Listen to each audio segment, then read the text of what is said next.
Gather! Let's hope you put up a good fight. Watch this! Stick around!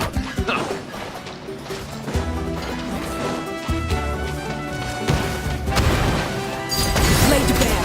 Tide rising!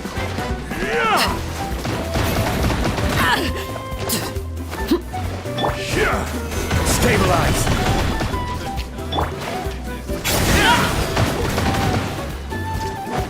Full speed ahead!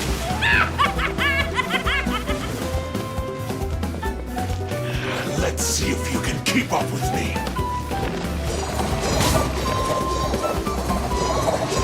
That's it! Gather! Prepare yourself.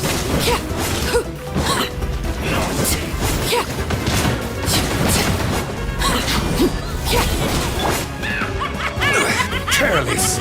Stabilize. Overruled.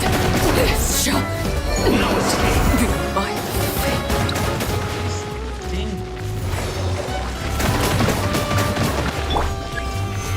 Full speed ahead!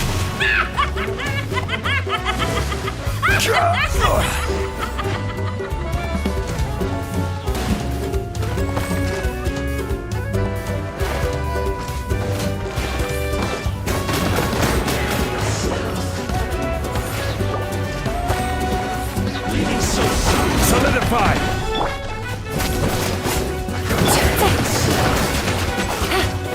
Full speed ahead!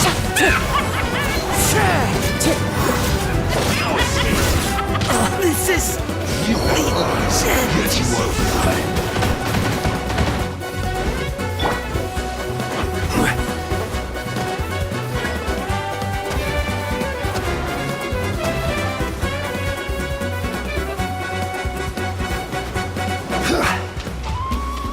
Let's hope you put up a good fight.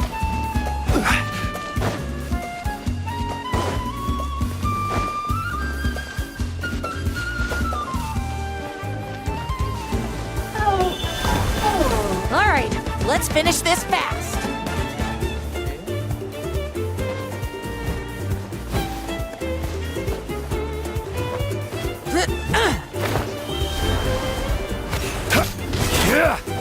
Stabilize!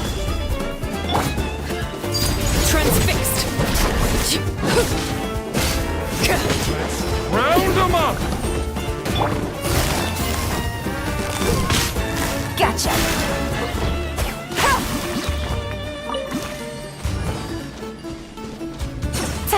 Let's round them up! Take it easy.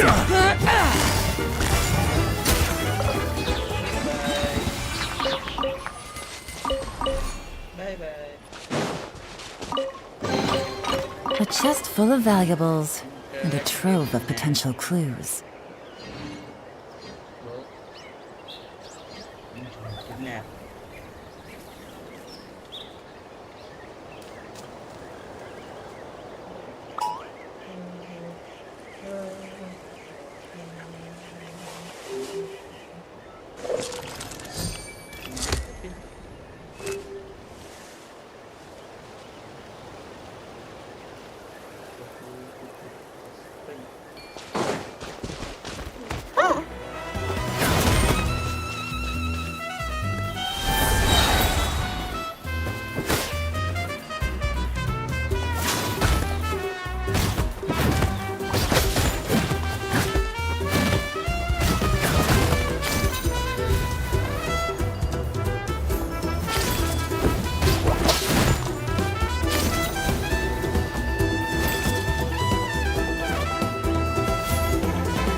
Let's hope you put up All a right, good fight. let's finish this fast.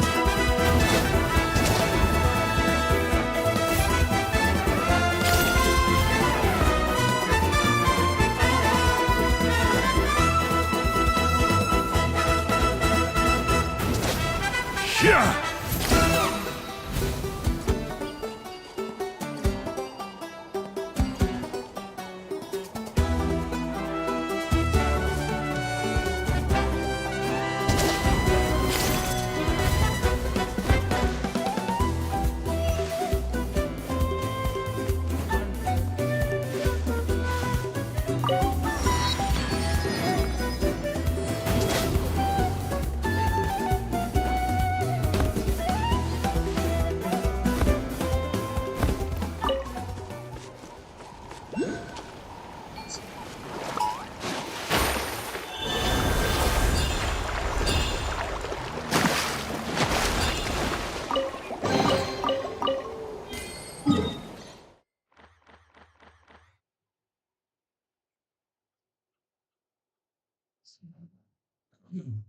Kak Lex.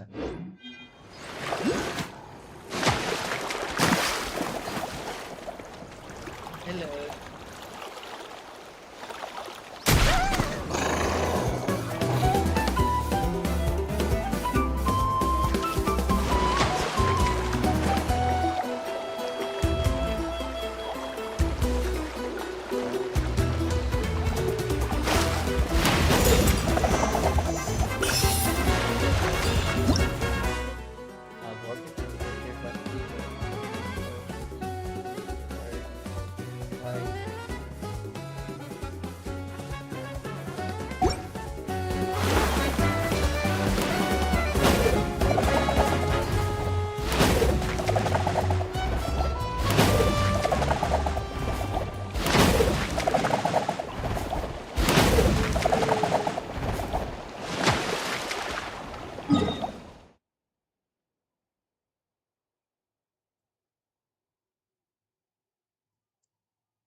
Show me your move.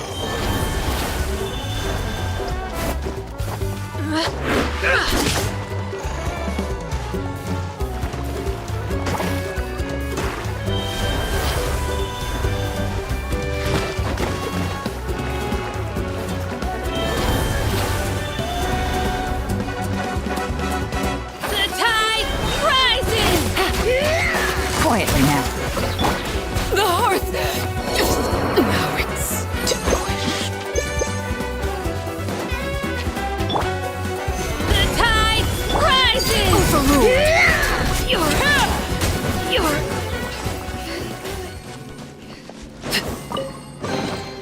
Ah.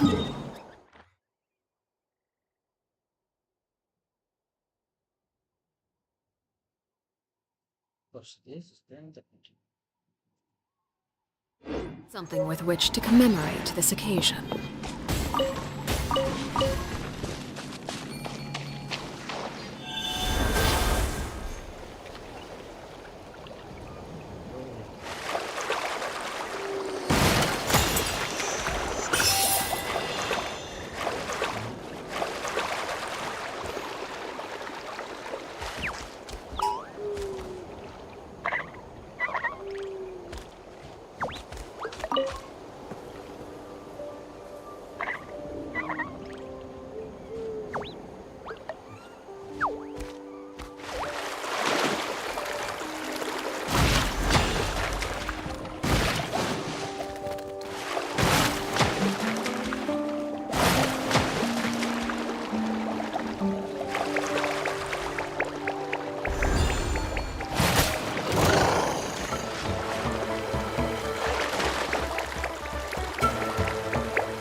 How about this?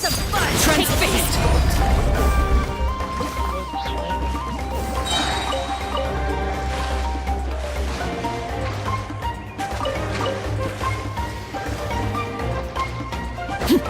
Time's right!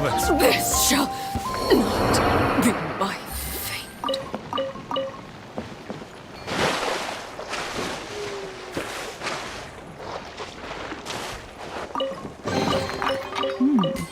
Easy money.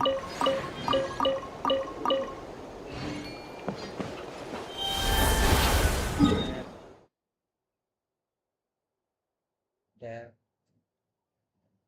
Room.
Oh, we're finally here!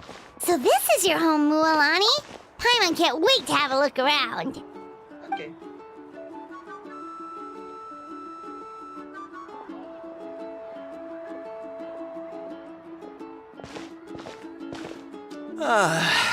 See?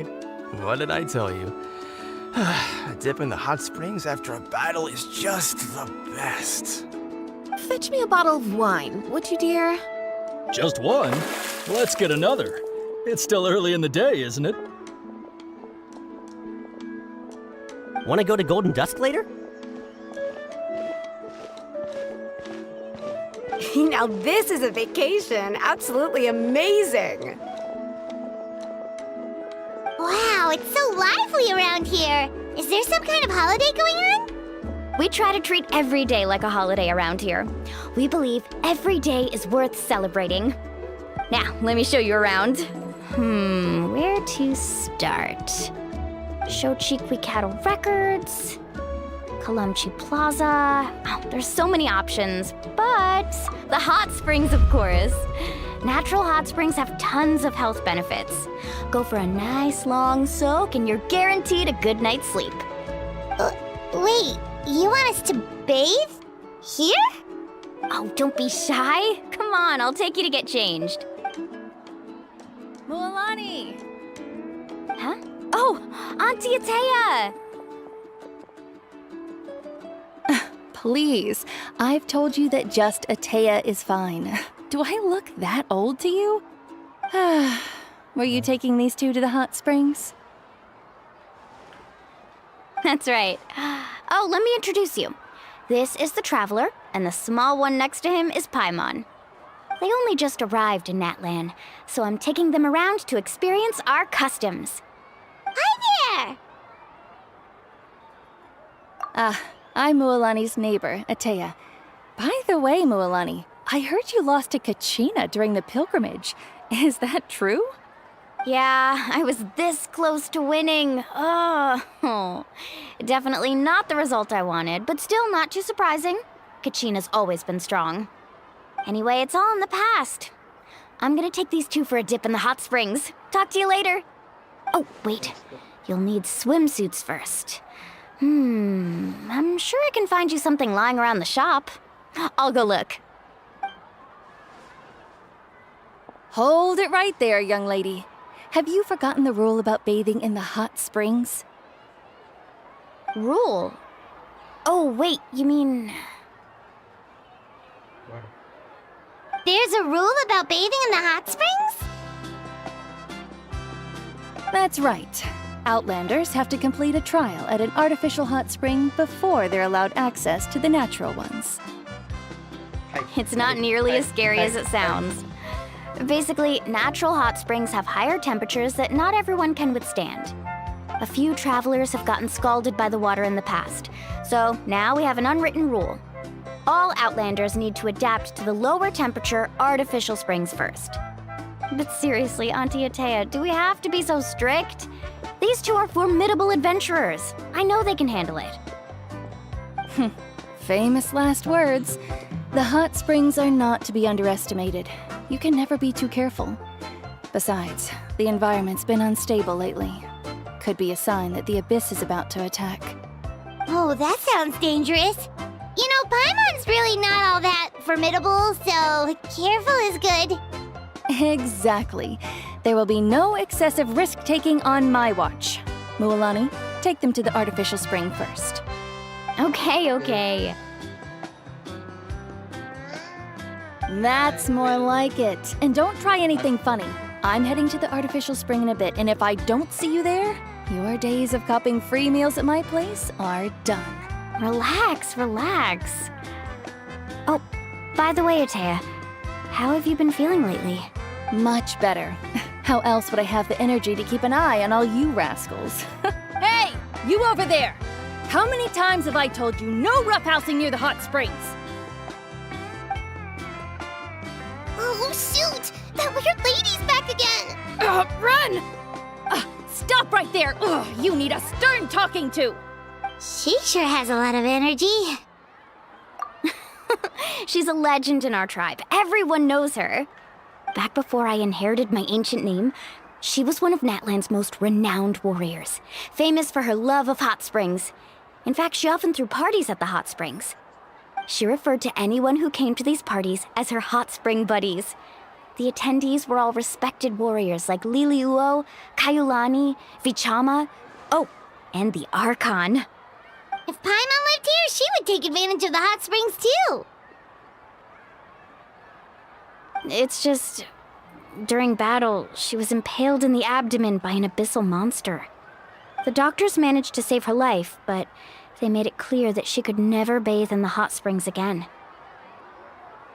Abyssal power still exists within her body. Immersing herself in hot water would accelerate the corrosion of her internal organs and the progression of her illness. Oh, no wonder she has so many scars. Paimon had no idea she was so seriously injured. Didn't you see the big That's normal. She never talks about her injury. She's worked tirelessly over the years to dig up artificial springs so that more and more people can experience our tribe's natural wonders, even though she can't enjoy them herself. I really respect her for that. Anyway, let's head to the artificial springs. If Auntie Atea gets there before us, we're gonna be in some real hot water.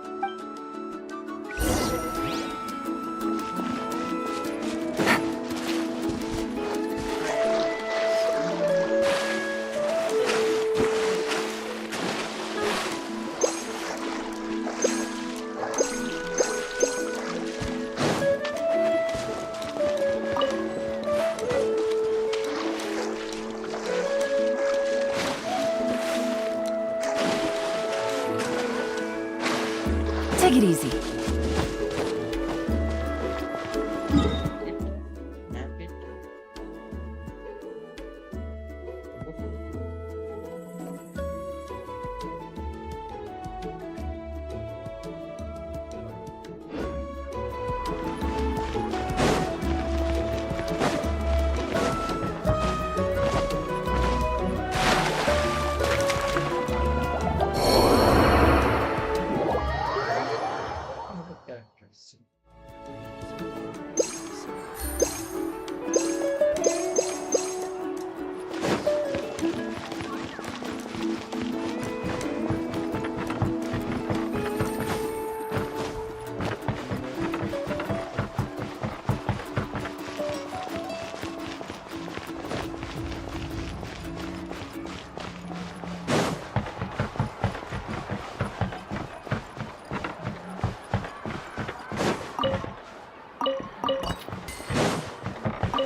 Can't drink too much hot water.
Tribal Chronicles.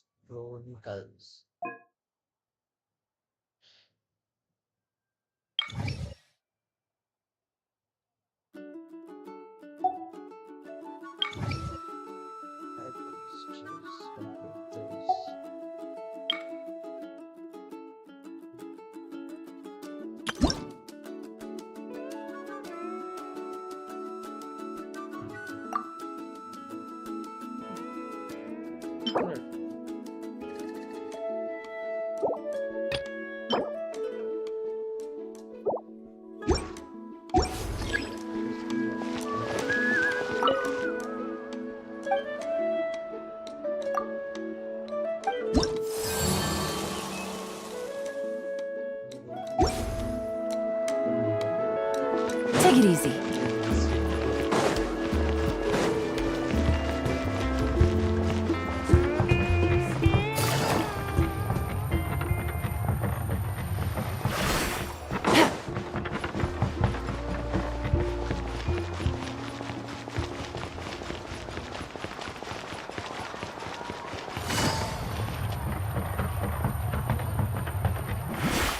Take it easy. Oh, I see. That's a great idea. I like it.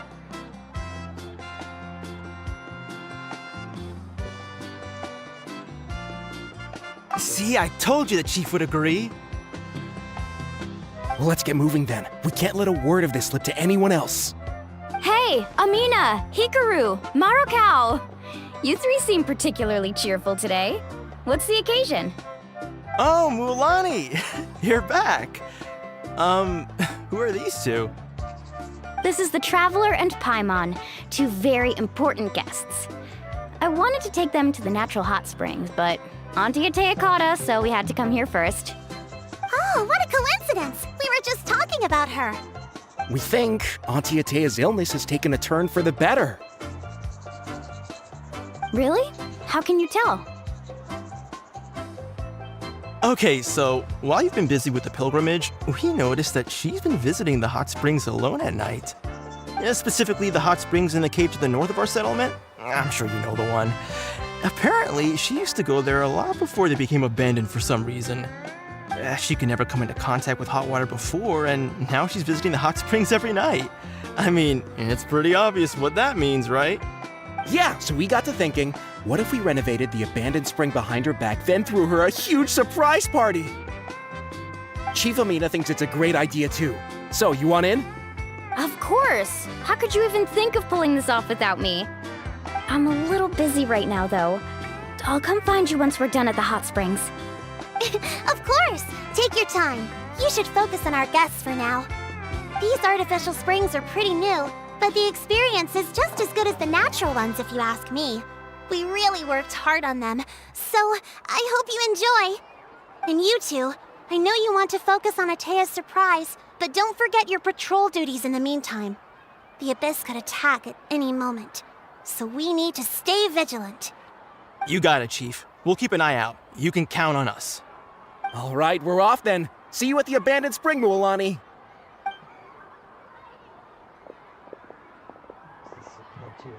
I'm also gonna head out. Have fun! Okay.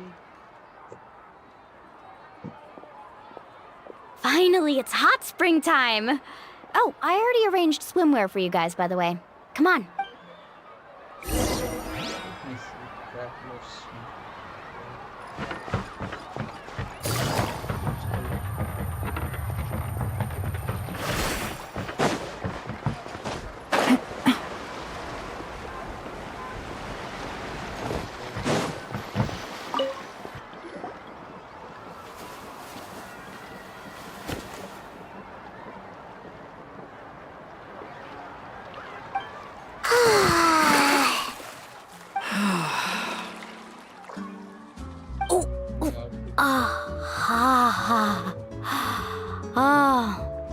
So, what do you think?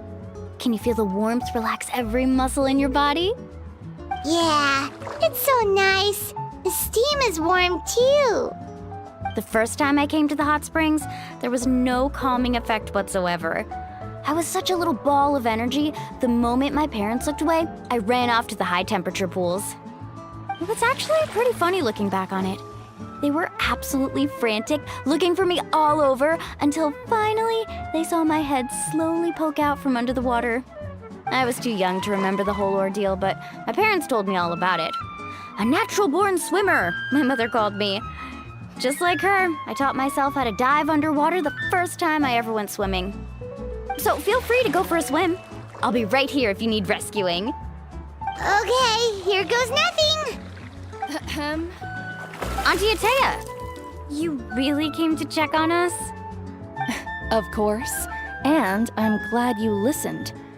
I brought you all some milk and snacks as well. I'll just leave them here. The temperature in the artificial springs isn't too high, so I went with Saurus crackers and grain fruit chips.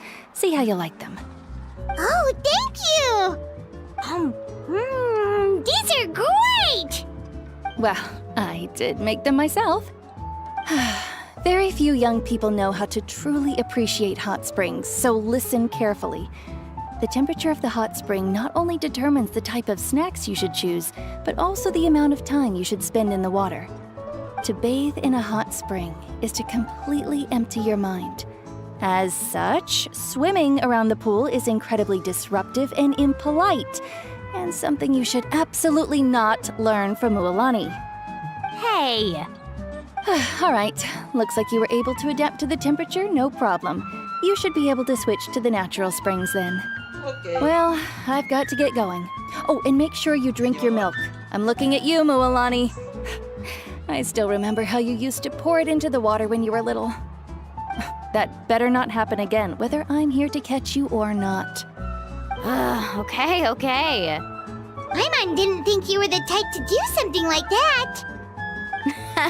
I remember thinking I'd totally get away with it too. But turns out milk is pretty easy to spot when you pour it into clear water. Not my best work. some people get dizzy if they stay in here too long. You guys all right? Yep. Paimon's fine, just a bit stuffed. Looks like you two are naturals. Oh, by the way, I have to leave you on your own for a little while this afternoon. I'm gonna help the others fix up that abandoned spring. And I certainly don't trust their aesthetic tastes. Who knows what will become of the place if I leave them unattended. In exchange, though, I can recommend a couple of shops that are worth a visit. Huh? Yeah, she brought us snacks and taught us about the hot springs. We want to do our part too. Friends are supposed to help each other out. We'd feel bad otherwise. Well then, the more the merrier. All right, we should get going. Let's organize the best hot spring gathering Natlan's ever seen.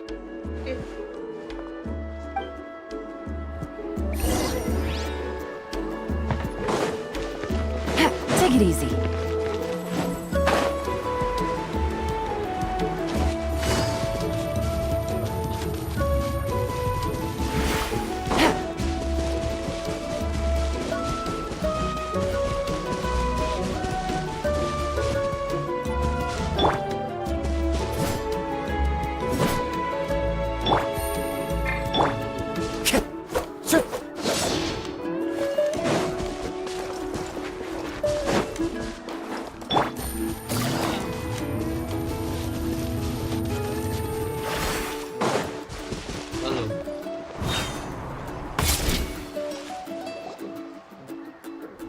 Well, honey!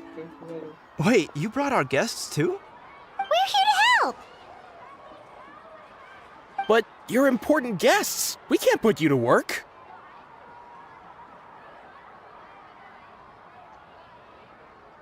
All right. Stop trying to out-polite each other, would you?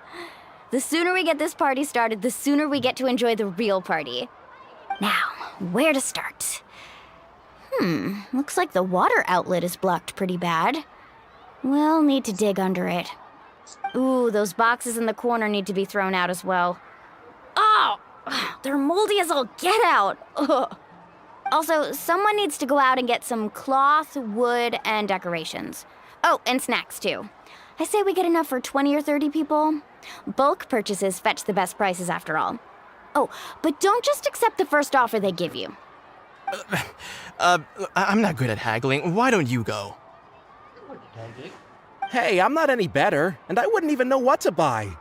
How about we handle things here while you three deal with the shopping? Yeah, that works too. Okay, let's go. I can introduce you to all the shops while we're at it. All right, let's meet back here later. Okay.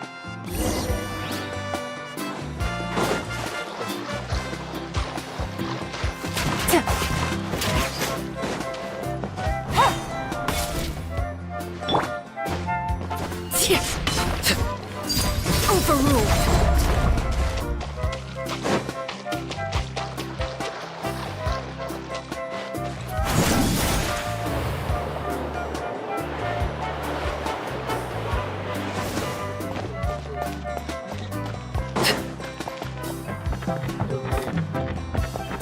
Let me share this.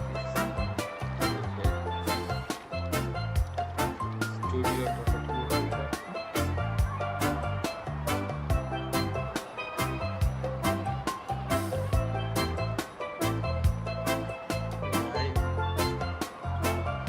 Staring into my eyes is ill-advised. I can't promise you'll like what you see.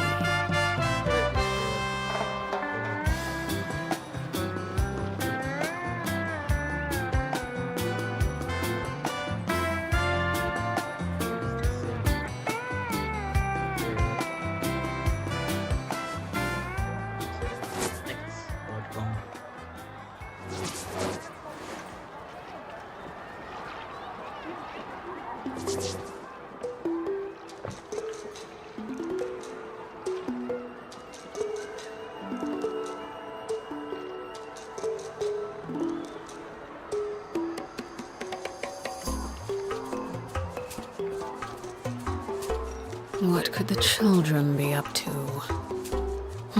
Never mind. Let them do as they please.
Staring into my eyes is ill-advised. I can't promise you'll like what you see.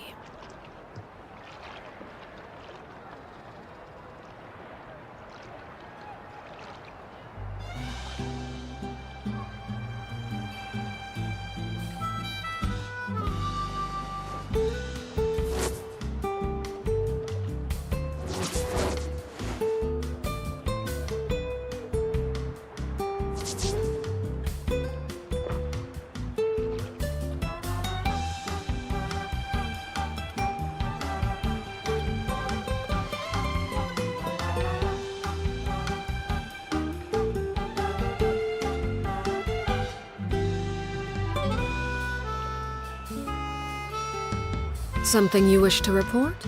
Go on. You have my undivided attention.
Staring into my eyes is ill-advised. I can't promise you'll like what you see.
Something you wish to report?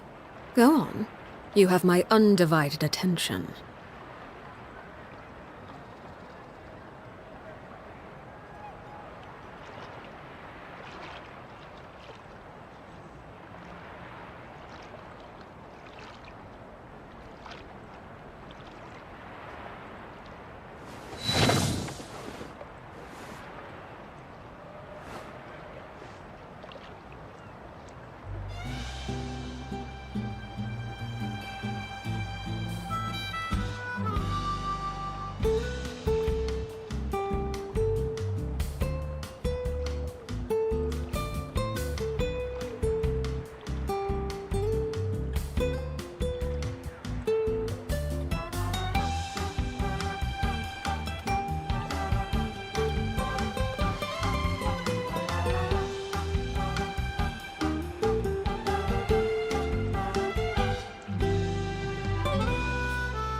What could the children be up to? Never mind. Let them do as they please.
Gather! Into the wind!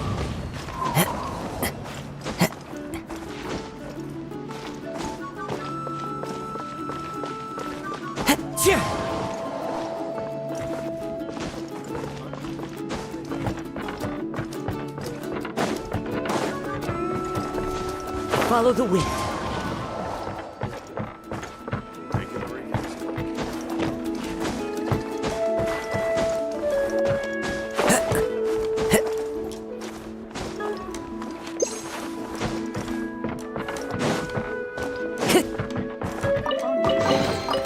Who says there aren't benefits to a life of wandering?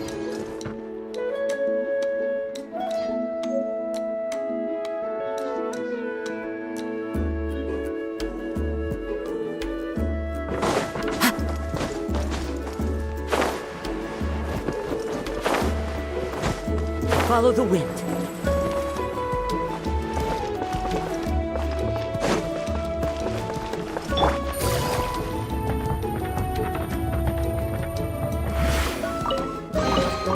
A chest full of valuables and a trove of potential clues.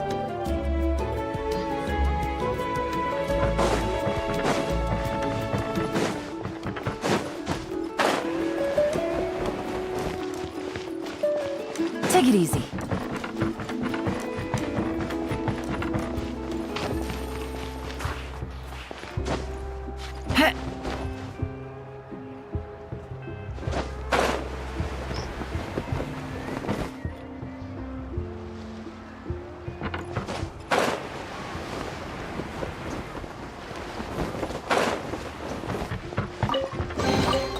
A chest full of valuables and a trove of potential clues.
Take it easy.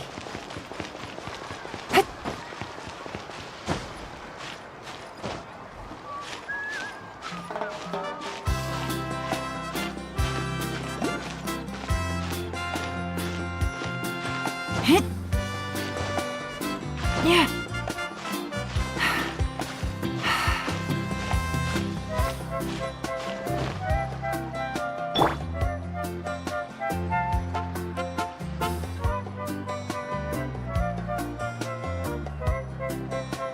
The wind knows me.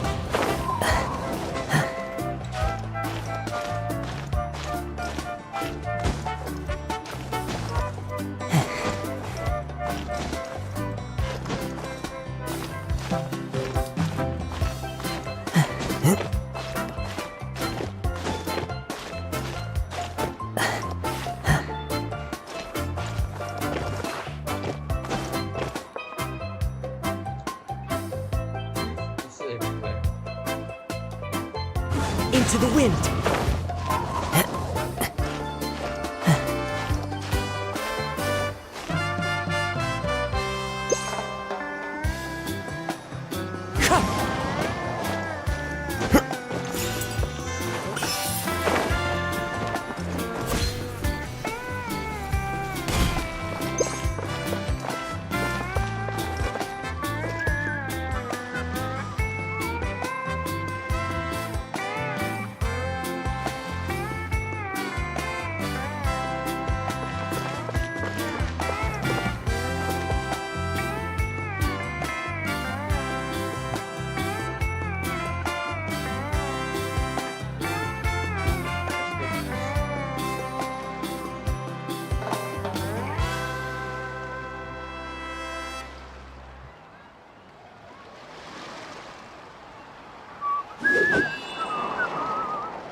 Wherever in this world I roam, I carry memories of my home.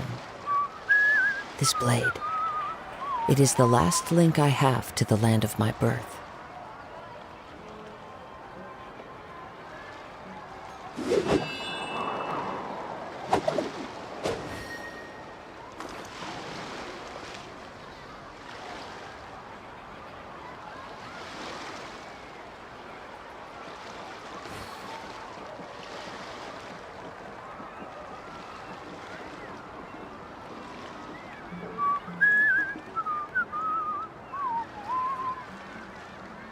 There are leaves around, and I know just the tune to accompany them, if you wish to hear it.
The points.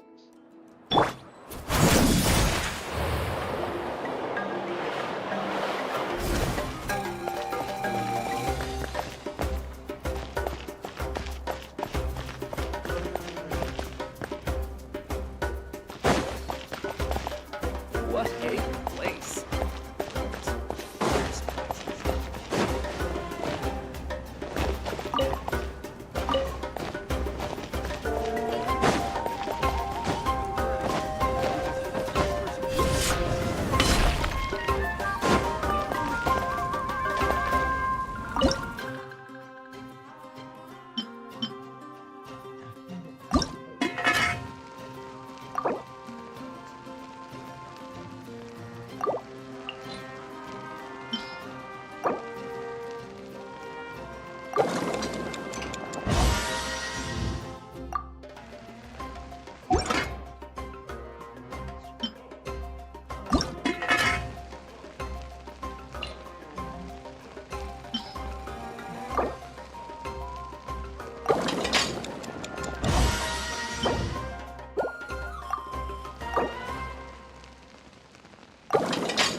That's the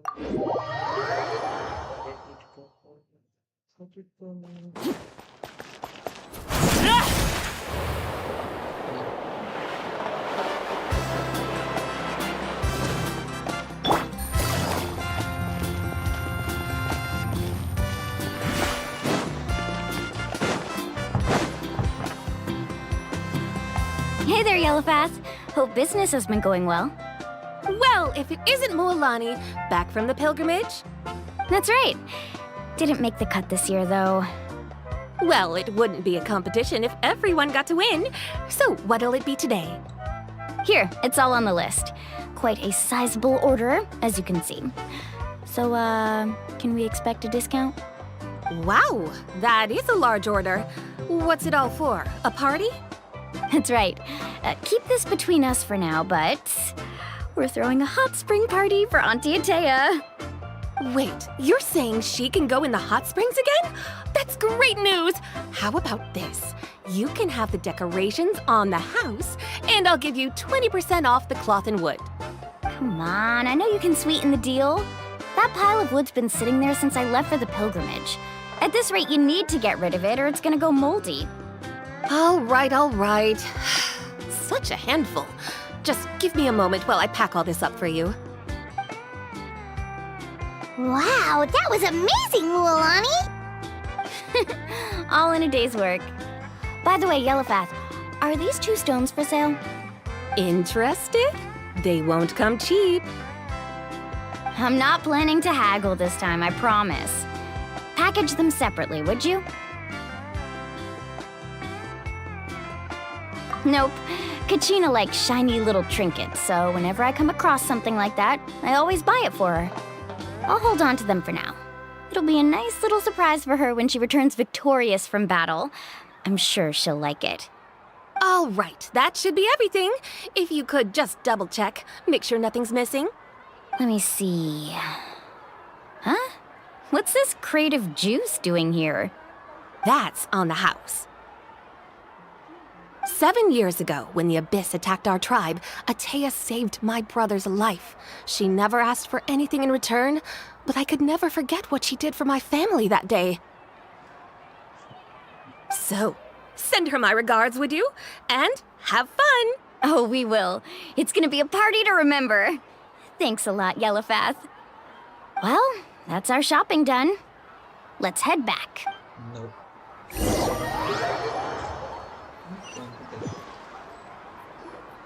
We're back. How's everything going? Wow, this place cleaned up nice. You got the water unblocked too. Good work. I would hope so. We spent all day clearing out debris from the bottom of the spring. Did you guys get everything? Oh, we brought back tons of stuff! We set it down near the cave entrance. All right then, roll up your sleeves, everyone, and let's get back to work. Actually, why don't you two take a break? I'll handle it from here. Traveler, mind lending me a hand? So, I was brainstorming on the way over, and I'm thinking we could draw something on the wall over here, and the snacks and drinks can go over there.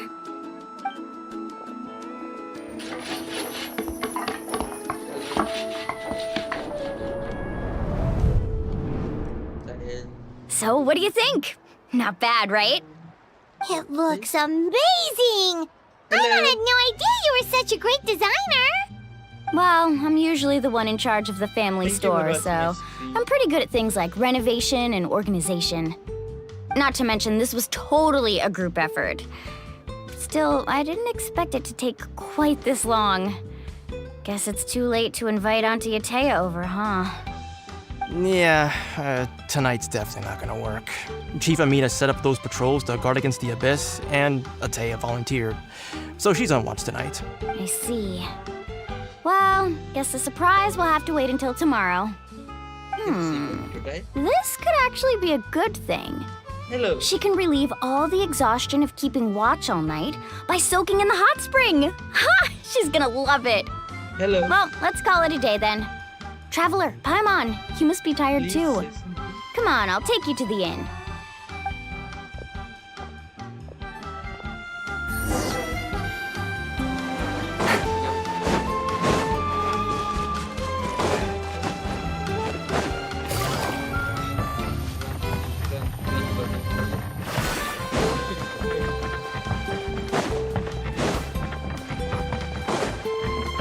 Take it easy.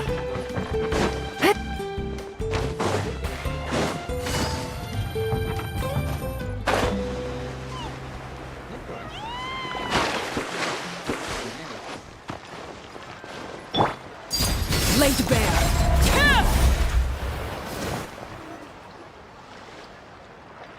All right, this is it. Get a good night's sleep, okay? I'll see you tomorrow. Yep, good night!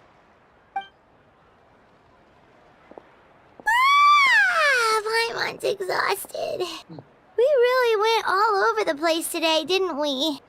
Anyway, we need to be well rested for the party tomorrow, so let's head inside.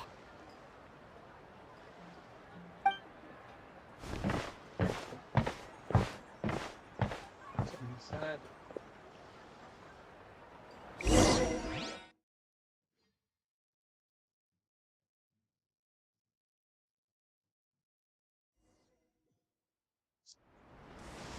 To arms, everyone! To arms! Why now? Traveler, Paimon, wake up! Mualani? What's going on? It's the Abyss. Our patrols are trying to drive them back as we speak. Come with me.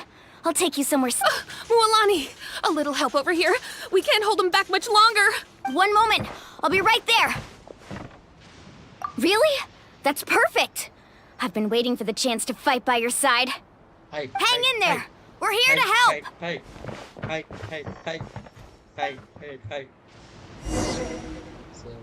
Need a surfboard?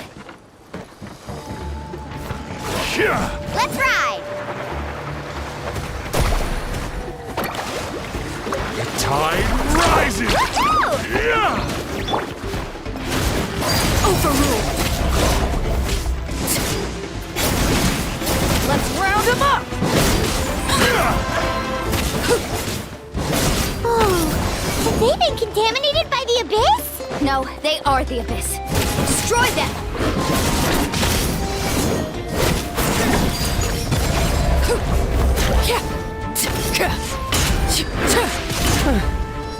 Thank you. I'm all right. Go help the others. I almost died.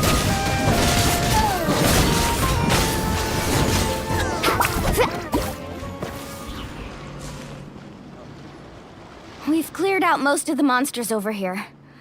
Thanks for your help. It would have taken me ages on my own. Looks like we're still in for a long night, though. We still have no idea where these creatures are coming from. Let's go ask Amina. She'll have a better handle on the situation.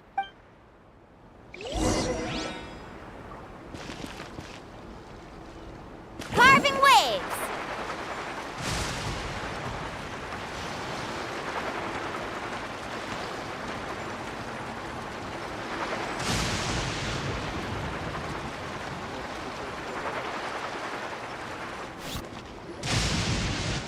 Amina! Oh, it's you three. Thank you for helping clear out those monsters. We were prepared for an attack, but we didn't have enough people to prevent them from breaking through our defenses. No casualties so far, though.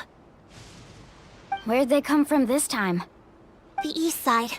We've pinpointed the position of an abyssal pylon, but we don't have enough manpower to take it down. An abyssal pylon? What's that? A kind of gate created by the Abyss. One that allows monsters from the Night Kingdom to enter the physical world. The only way to end the attack is to destroy the pylon as soon as possible. Otherwise, the endless hordes of monsters will exhaust our defenses. Exactly. That's what I'm most concerned about. Their numbers suggest there might even be multiple pylons in the area. We're searching for them as we speak. All right, we'll go seal off the one to the east. Traveler, Paimon, can I count on your help again? Yes. Of course! We can't just sit back and do nothing! On behalf of the people of the Springs, you have my thanks. We're counting on you. Let's go. There's no time to lose. Take care, Amina. Let's ride!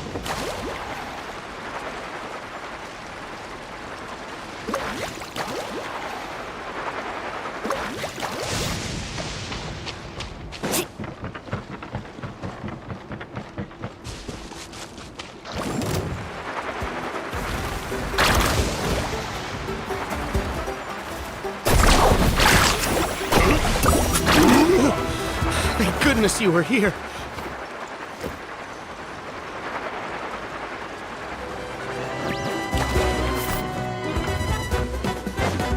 Off we go. Mualani, is that the pylon? That's it, all right. Come on, let's get rid of this.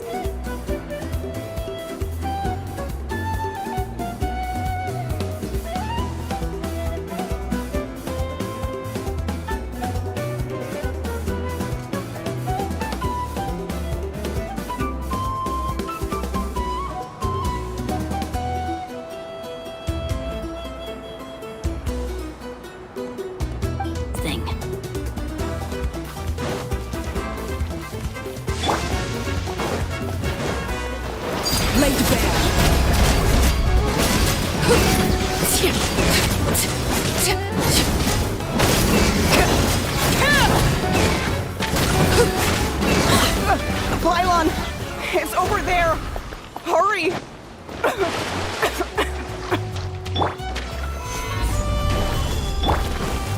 Transfixed!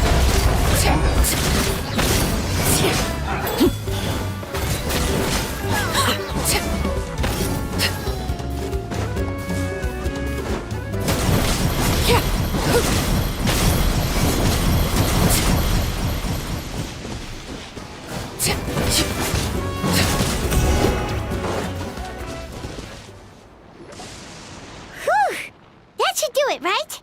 Yep. I don't see any more monsters, so looks like we're in the clear. Do these attacks happen a lot? Must be hard on your tribe. Yeah, it makes things hard sometimes, but that's how our ancestors have always lived. Besides, the Abyss doesn't care how difficult our lives are. Fighting back is the only option. Come on, we should head back. Huh? What are you looking at? Is there something over there? You're right. Mualani, look! They're coming from that direction! Wait, that area looks kind of familiar. What? How unlucky can we get? We just finished the renovations. We probably don't have any reinforcements over there, so it's up to us. Let's move! Huh? Seems like the monsters are decreasing in number. Come on, everyone! Keep it up!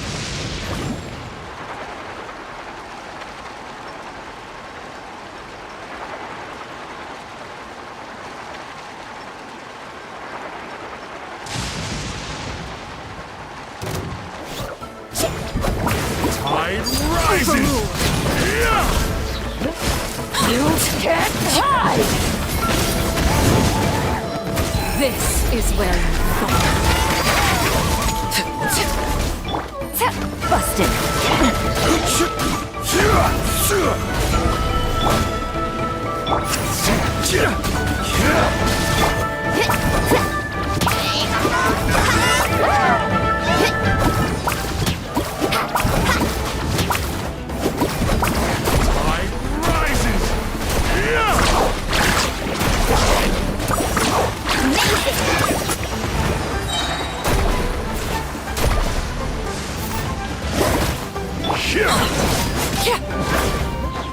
You can't hide!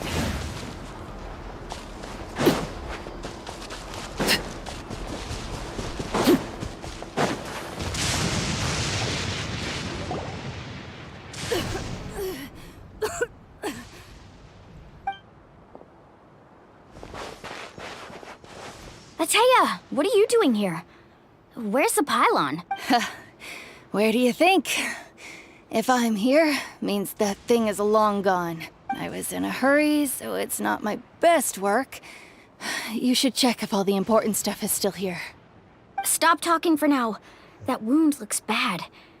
The abyssal power is corroding your body. Is this the right area? Hello? Anyone there?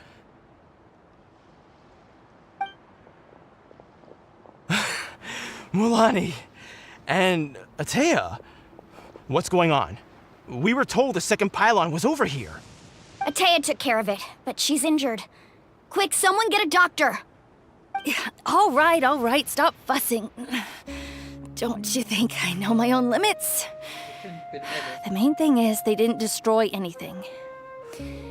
This is a beautiful hot spring, by the way. I can tell how much work you put into it. Wait, no! This was meant to be a surprise. For me, right? Ataya! You think I couldn't tell you were avoiding me on purpose? Not one of you stopped to say hello today. It couldn't be more obvious that you were hiding something.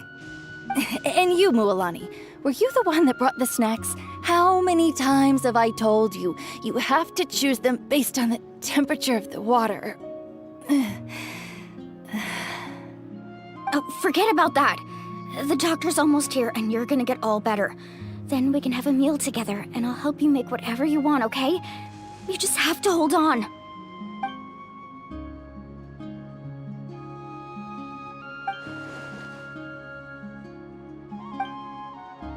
The impurities and the elemental energy we embody repel each other. What? The crystal has been purified? When? The anguish he feels has brought him to tears. I also came across a teardrop crystal. Can you purify it? Atea! Atea! Wait, what do you mean?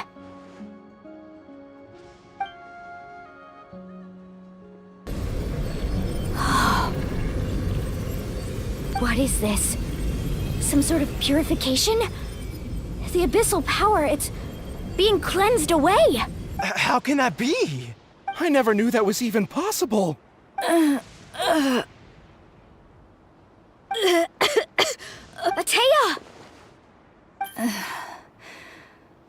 The mark of the abyss. It's gone. Yes, thanks to the Traveler. By the way, Traveler, are you alright? I just saw you purify abyssal power from Atea's body. That didn't injure you in any way, did it? You're sure? Good. Good. Thank goodness. You scared us all half to death just now.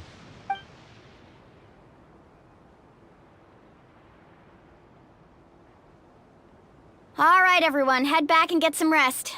We'll meet here tomorrow. We'll celebrate Atea's recovery and our triumph over the abyss.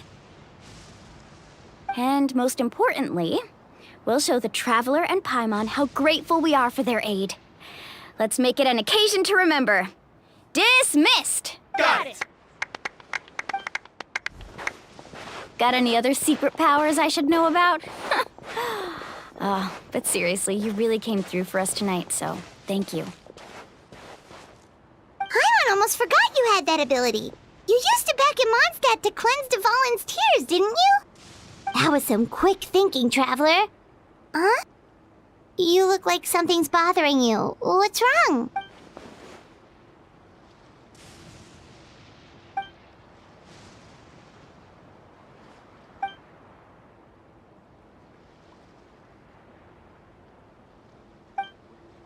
Abyssal power still exists within her body. Immersing herself in hot water would accelerate the corrosion of her internal organs and the progression of her illness. We think Auntie Atea's illness has taken a turn for the better. She could never come into contact with hot water before, and now she's visiting the hot springs every night. I mean, it's pretty obvious what that means, right?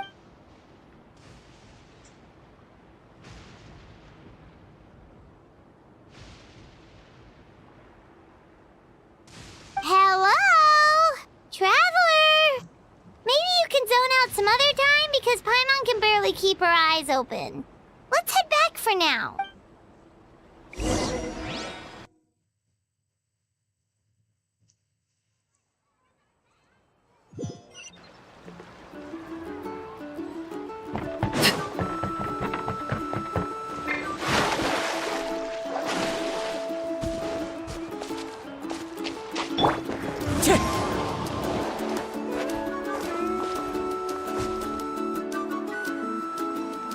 One with nature.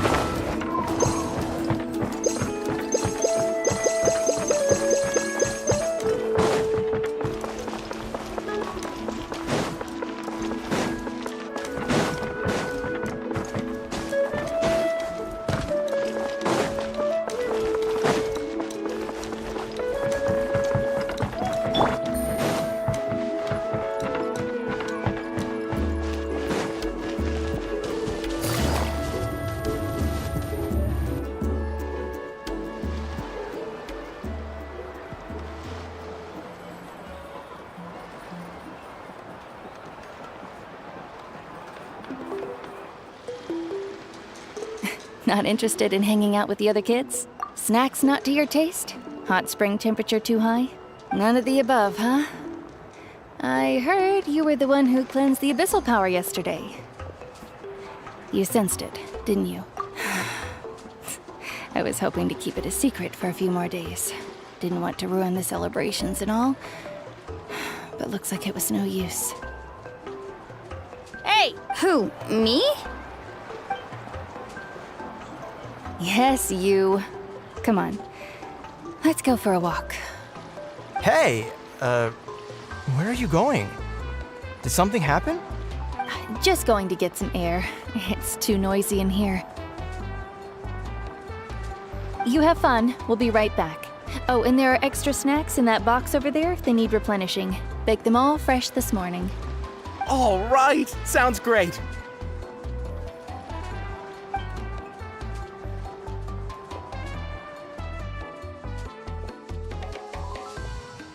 Mualani. Yeah? You've gotten so tall. You know that. Feels like just yesterday you were that rambunctious kid causing trouble all around the hot springs. It's like all that time passed in the blink of an eye.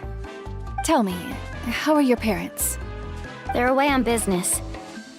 Seriously, Atea, what's going on? You're acting strange. Traveler, did something happen? Both of you seem a little off today. I guess I should explain. I wasn't visiting the hot springs because I was getting better. And that pylon yesterday, I didn't go face it by myself because I was reckless or too anxious to wait for reinforcements. It's because my body isn't going to last much longer. Your friend saved my life in that cave, and because of that, I got to enjoy this celebration with you all. But I'm just a few days shy of the end. The hot springs, I'm just trying to enjoy them for as long as I have left. Oh. Mualani? That better not happen again, whether I'm here to catch you or not. That's what you said back at the artificial spring. I had a bad feeling then, but I didn't want it to be true. I wanted to believe you were actually recovering. You want to know something? Recovery, death, to me, the two aren't all that different. Both are worth celebrating. You've never been resurrected, so you might not understand. But Death and I, we're old pals by now. There's nothing sad about being reunited with an old friend. I lived with regret for a long time. Regret that my illness meant I could no longer take to the front lines, especially as our nation slid deeper into crisis. But yesterday, I was finally able to let go of that regret. Not only because I found the strength to fight the abyss, even at the end of my life, but because I got to see you in action, Mualani. Seeing you out there, it made me realize that I don't need to worry about our tribe or our nation's future. You have the capacity to bring us all together. Even if I was never injured, old age would still take me one day.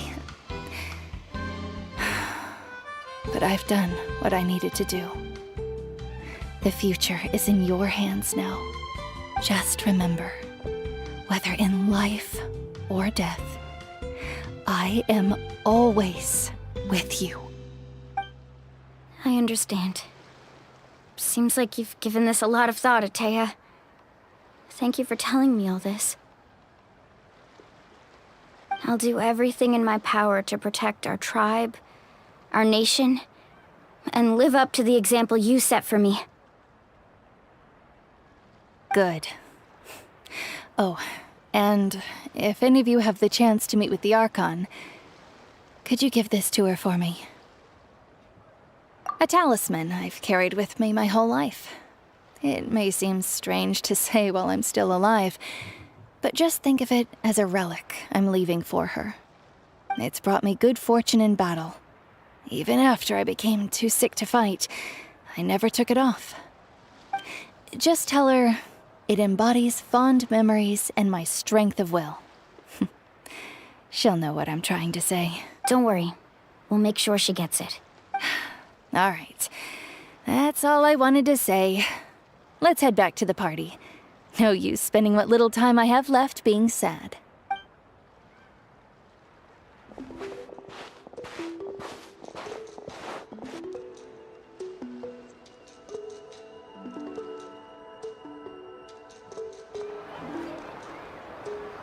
Traveler, Atea, Mualani! If you don't hurry up, there won't be any snacks left! Excuse me, what did I say about bathing in the hot springs on a full stomach? Hey, are you listening to me?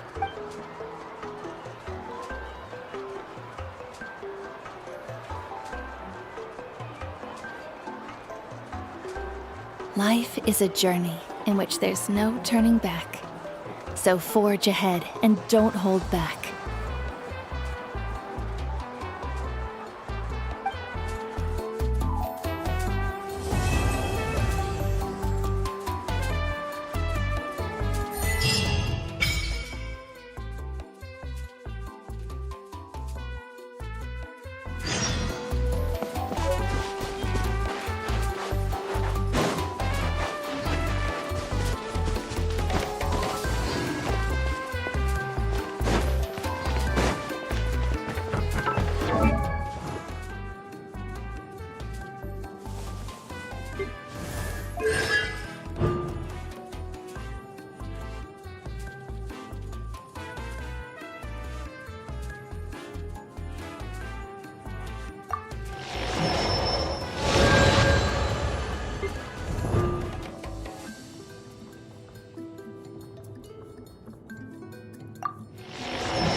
Navigating the world is a whole lot easier with a few different identities to choose from. Need me to come up with some for you?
like a whole new Paimon after those 2 days in the hot springs. The Abyss kinda threw a wrench in our relaxation, though. Still, spending time here really has felt like a vacation. The Kaholosaurs are so nice and so fun to play with. Their bellies are super bouncy. Oh, and Atea's snacks were so delicious. She gave Paimon some for the road just this morning, actually. Yelling at some kids who got caught throwing stones in the hot springs, so not much has changed since we first met her. Hey, you guys. Sleep well last night? Yep, this area is so nice. Glad you like it. I was thinking of taking you guys out to do some sea fishing. Later tonight, we can eat whatever we catch. Fresh fish is absolutely delicious right off the grill. Hey, Mualani! Yeah? What do you need? The team sent out to fight in the Night Warden Wars has returned. And Kachina? Is she back as well? Kachina fell in battle. But don't worry, the team was victorious, so the Rite of Resurrection will be held in the stadium soon.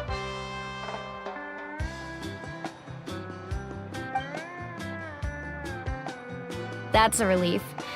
The Abyss is cunning, and it was her first time. Mistakes are bound to happen. Exactly. She deserves to hold her head up high. All right, thanks for letting me know. We'll head out in a bit. Jeez, she sounded a little anxious there. Had me thinking it was bad news for a moment. Mualani, you said the Abyss was cunning just now, but it seems like the Abyss just wants to destroy everything.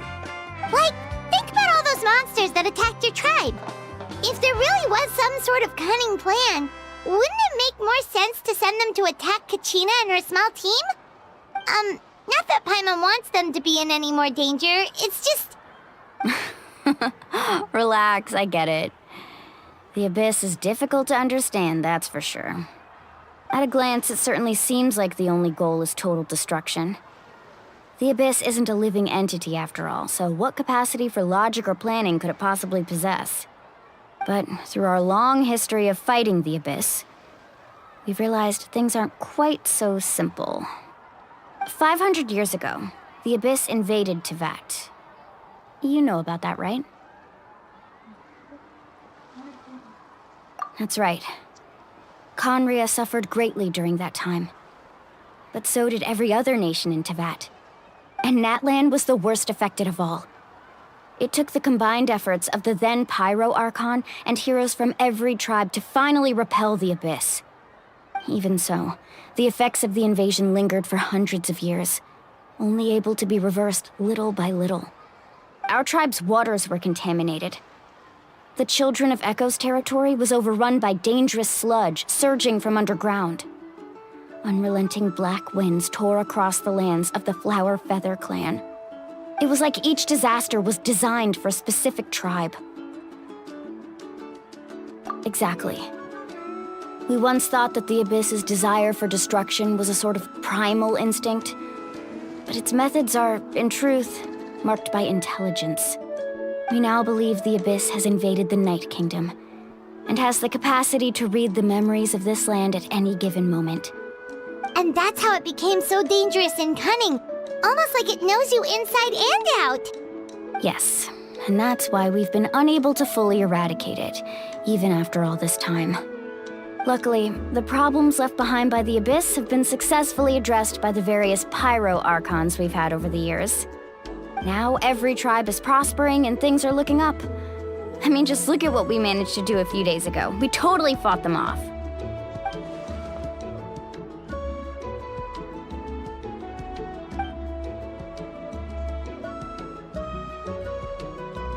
You must have had to sacrifice a lot to get to this point. Every battle, every sacrifice is in pursuit of a future where we get to stop fighting. Responsibility, duty, unavoidable burden.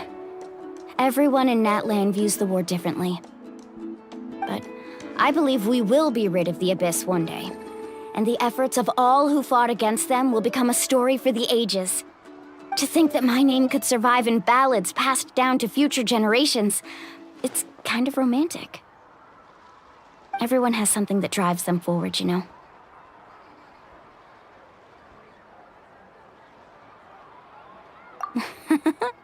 Be my guest. Heroes are always welcome in Natlan. Anyway, let's head to the stadium. Our fishing trip can wait until Kachina's back with us. The sea's not going anywhere.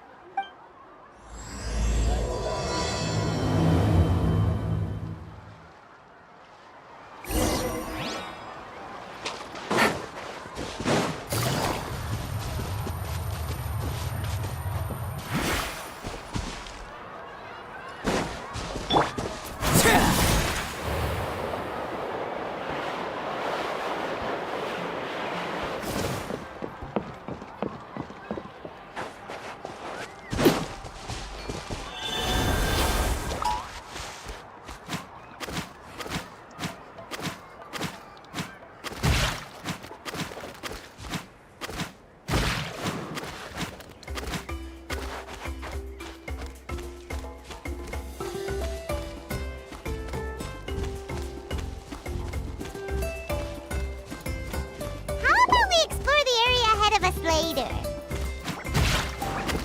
How about we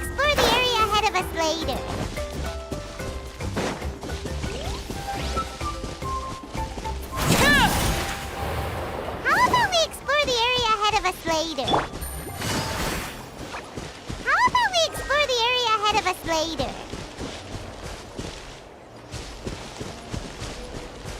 How about we explore the area ahead of us later? How about we explore the area ahead of us later? Later. How about we explore the area ahead of us later? How about we explore the area ahead of us later? How about we explore the area ahead of us later? How about we explore the area ahead of us later? How about we explore the area ahead of us later?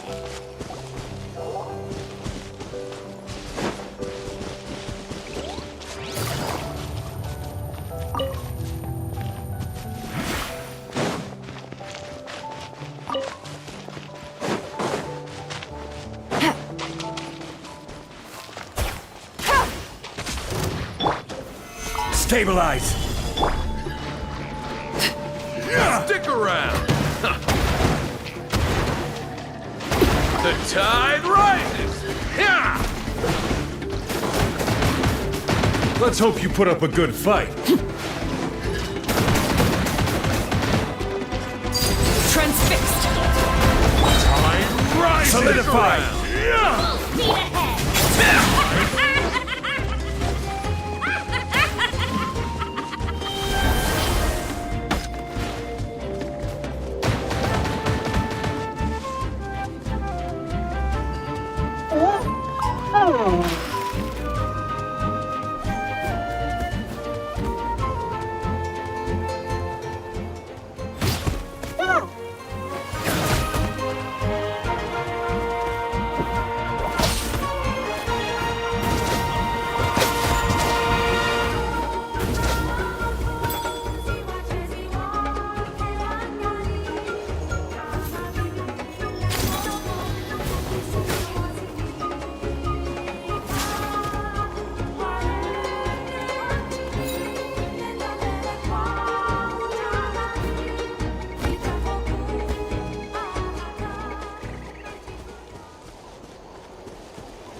Stabilize!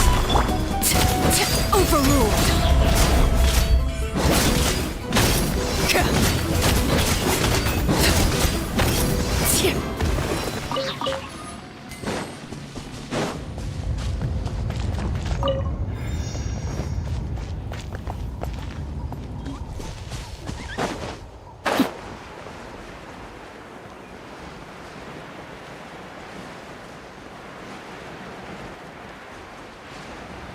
Hello.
Whoa, this place is packed already!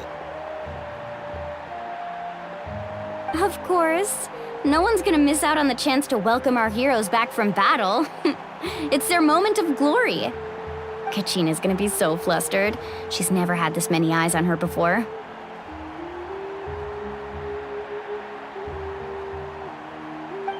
Yeah, she doesn't seem like the kind of person who likes being the center of attention. Looks like I'm just in time. Kanich, you're here! Yeah, a commission ran longer than expected, but I made it. I heard about the incident with your tribe, Mualani. Is everyone all right? Yeah, it's all taken care of. Our new friend here's got some tricks up his sleeve, by the way. He's just as strong as Kachina made him out to be.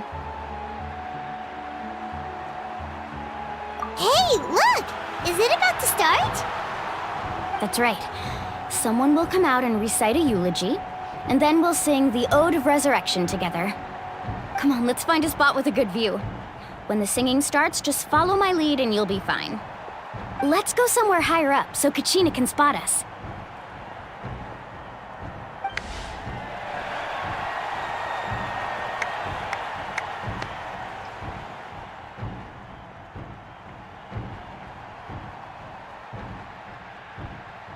Warriors of Natlan, heed the call of life. We are the inheritors of memory and legend. Those who grew alongside sun and wind. Those who forged our own destiny and future. That is Natlan's fire, the lifeblood of our nation.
I could not find Kachina within the Night Kingdom, or locate her ancient name. What? What does that even mean?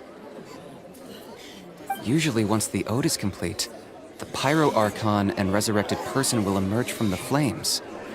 But something went wrong. What's going on? This has never happened before. Well, I think it's pretty obvious.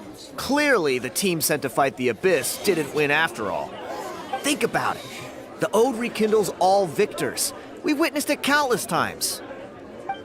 Since the Archon couldn't find Kachina in the Night Kingdom, that must mean there's more to this victory than meets the eye. Hey! You just haven't gotten over the fact that Kachina beat you in the pilgrimage! Pathetic. The both of you. Your wild guesses are misplaced. We completed our mission. Maybe you did, but who's to say whether that little girl even contributed at all? Maybe she got scared and ran off. Why would the YUB recognize someone like her, even if she was on the winning team? How dare you insult a hero of Natlan like that? Kachina sacrificed herself to repel the Abyss. She doesn't deserve to be subjected to your vile rumors when she's not even here to defend herself. Calm down, Mualani. There's no point arguing with the likes of them. I can't just sit here and let them slander her like that. To insult a hero of Natlan, the person actually has to be a hero. You... Think about it, everyone. Who do you think is really at fault here? A girl who never should have even gone to war? Or the great Pyro Archon? Why would the rules of our nation suddenly stop working? That's true. If she wasn't revived, it must mean she failed to achieve victory. Maybe the YUB interpret victory in different ways? I mean, that girl didn't look all that strong to me.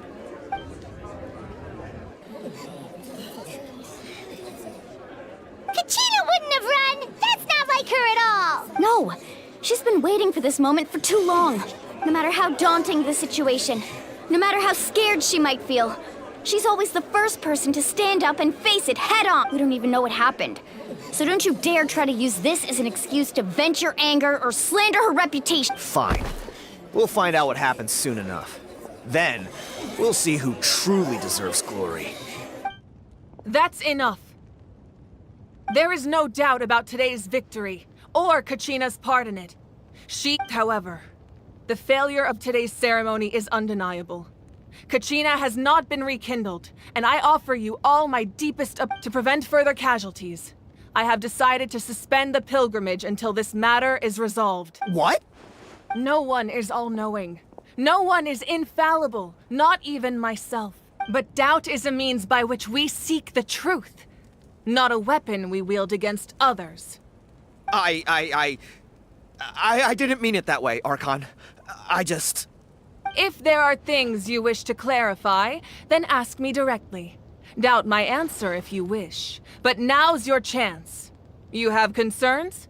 State them. No, of course not. Even though I have said nothing to change your mind, then it would seem the truth never mattered to you at all. That guy doesn't even have the courage to answer the Pyro Archon's question. So much for all that glory talk earlier. I have a question, Archon. My friend Kachina. Do you have any idea where she is? It's extremely important to me. I know you said you were investigating the situation, but I'm sorry, that's not enough. I've already shared everything I know. If you want to learn the truth and rescue your friends sooner, you should join the investigation. So, what do you say? Of course I'll join. In that case, come see me in the speaker's chamber. We should join them. Oh, and if it's not too much trouble, could you drop by as well, Traveler? I'd like to have a chat. Rest assured, everyone, I'll keep the tribal chiefs informed on the progress of the investigation. Once again, I apologize for the outcome of this ceremony. If there are no further— did she just ask us to come along? I believe she did. Let's go. I'd like to know what's going on myself.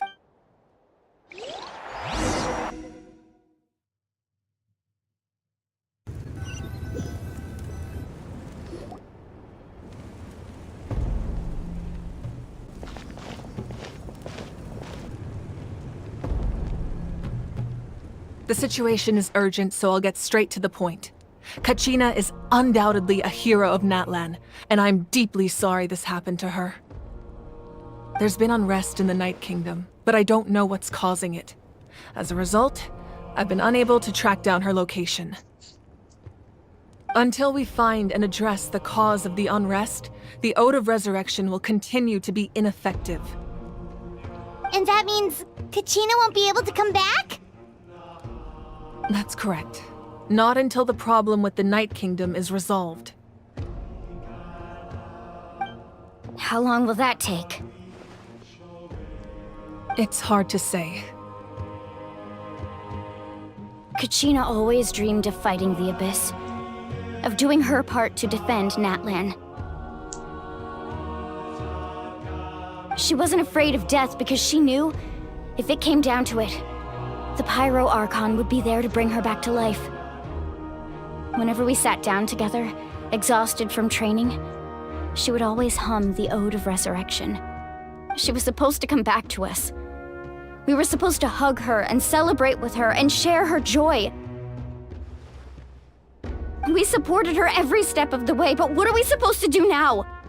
Sit peacefully and wait for her return? Lose ourselves in grief over her death? Tell me, are we her friends? Or her murderers? That's not fair, Mualani. It's all right. I understand your rage and your grief. Kachina's life means a great deal to me, Mualani. Believe me, I want to bring her back as soon as possible. I would give you that peace of mind if I could. But please, hear what I have to say so I can at least give you a broader picture of the issue we are now facing. Considering the recent attack on your tribe, I believe the Abyss has found a new means of undermining the rules of our nation. You mean? The Sacred Flame. The foundation of our resistance against the Abyss. If we continue to hold the pilgrimage and send teams to fight the Abyss, there will likely be more casualties. But if we stop altogether, the Sacred Flame will only grow weaker. The Abyss will scale up their attacks, and the tragedy we saw with the people of the Springs will only be the first of many. If we compare the two choices, the former seems to be the lesser of two evils. Sorry, I know that may sound harsh, but I bear the name Malipo. Weighing the costs is my duty. The raw truth can be cruel.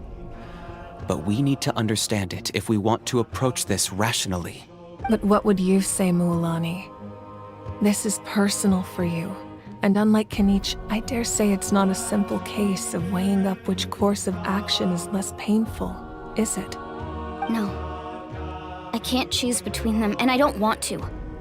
Saying that one is preferable over the other is disrespectful to the people who suffered. You're saying it doesn't matter whether I suspend the pilgrimage. The consequences will be equally painful. Yes. What happened to Kachina breaks my heart. But I couldn't bring myself to sacrifice other people for her sake. And that is the crux of the problem. It's not simply a matter of choosing the lesser of two evils. Either way, there will be people who suffer. And the end result will be the same. Belief in the pilgrimage will waver. Once doubt has crept in, the people will no longer unite in battle against the Abyss. And that is exactly what the Abyss wants. Their ultimate goal isn't to break the rules that make the Ode of Resurrection work. It's to destroy the people's faith in them. To prevent what happened to Kachina from happening to anyone else, we need to suspend the pilgrimage. So that is my current plan. And in the meantime, I've made efforts to strengthen each tribe's defenses. Then, we have to find another way of strengthening the sacred flame to keep the Abyss at bay. This won't be easy. I'll need time to figure out the best approach. I understand your anger, Mualani, but I hope that provided some clarity, at least. Wow. Paimon thought things were gonna get heated for a second, but the Pyro Archon took the time to explain everything so patiently. I owe you an apology, Archon. I let myself get carried away earlier, and I'm sorry. You're right. We need to focus on finding solutions. We could always hold the pilgrimage without sending a team to fight in the Night Warden Wars. That way, we would still be able to fuel the sacred flame. I've considered that, but the two events have nearly always been linked. Without the chance to fight the Abyss, pilgrimage rankings lose their prestige, and competitor numbers will drop. With fewer participants, the amount of contending fire produced will decrease, and the vicious cycle will continue indefinitely. So, essentially, the Abyss is taking Kachina hostage. You've learned about the concept of ley lines during your travels, yes? The Night Kingdom is something similar. Staying there for a short period of time shouldn't have an effect on the person. But with the Abyss in the picture, it's a different story. Your sense of self will be devoured, until eventually you become one with the sea of souls. Imagine pouring a cup of water into a rushing river. You can try to scoop up another cup, but there's no chance it will be the same water you had before. I won't sugarcoat it. That is the danger Kachina is currently facing. Just like you said, Archon. Both of these problems need to be addressed. You can focus all your efforts on dealing with the sacred flame. I will go search for Kachina. The Abyss poses the same threat to you as it does to her. It is very possible you will not return. Knowing that, do you still choose to go? Kachina's waiting for us to rescue her. I failed to protect her during our campaign, but I can make it up to her now. I choose to go as well. Traveler? What do you think? Understood. Then I'll support you in any way I can. The Masters of the Night Wind have a technique that can extract an ancient name from the ley lines. If we can find Kachina's ancient name, I can use the link between them to pinpoint her position within the Night Kingdom. Then comes the hard part. You need to visit the Night Kingdom in person and rescue her. But isn't the Night Kingdom a land of souls? Can we even go there? Under normal circumstances, only the consciousness can enter. But there is a way to go there in person. However, know that the Night Kingdom will attempt to repel you, and the Abyss certainly won't leave you be. That's fine by me. Same here. Fighting the Abyss is nothing new for me. So, Paimon's the only one who's scared? Well, if you're going, Traveler, Paimon's going too. Sitlali of the Masters of the Night Wind once created an artifact that can be used to communicate with the Wyab. We call it the Spirit Speaker Stone. It was originally used as a ceremonial artifact wielded by the tribal chiefs, but that spiritual quality also means it can be used to search for an ancient name. That was the artifact I delivered to the Scions of the Canopy a few days ago. Didn't think I'd be hearing about it again so soon. Thank you so much for your help, everyone. Your thanks are unnecessary. I will offer you whatever aid I can, but your fellowship and courage are what will truly decide the success of this operation. Besides, you're the ones helping me. I can only focus on one thing at a time, after all. Traveler, I certainly didn't expect our first conversation to be so serious. I've heard all about your accomplishments. Ever since you arrived, I've been hoping to meet you and offer you Natlan's highest level of hospitality. What? Why? Is that not what happened in the other nations you visited? Yeah, things were pretty complicated at the start. and, in the middle. But a reputation salad nowadays!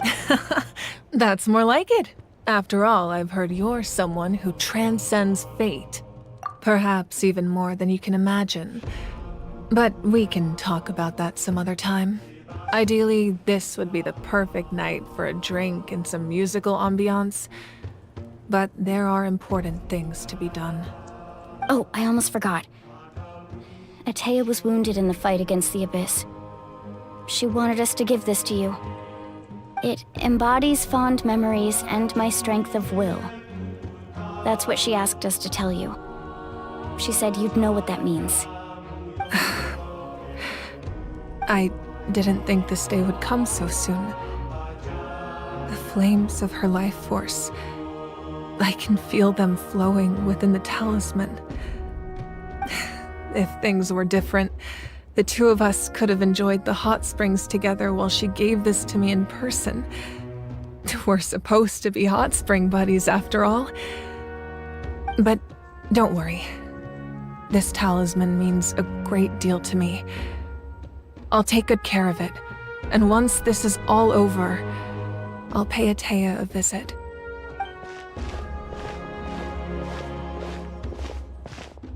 You said you didn't want to jeopardize the production of Contending Fire. But that's not at all why you decided to suspend the pilgrimage, is it? You're right. Even now, the production of Contending Fire is far from sufficient. The gradual corrosion caused by the Abyss has resulted in a massive shortage of pyro energy, and we're currently at the breaking point. As things stand, the pilgrimage is a lost cause. Suspending it allows us to save our strength to defend the tribes. The Abyss has brought catastrophe to Natlan, and Kachina's disappearance in the Night Kingdom is a direct consequence of that. We can't let the general public know that. No. If the public learned that Natlan's destruction was close at hand, there would be immense panic.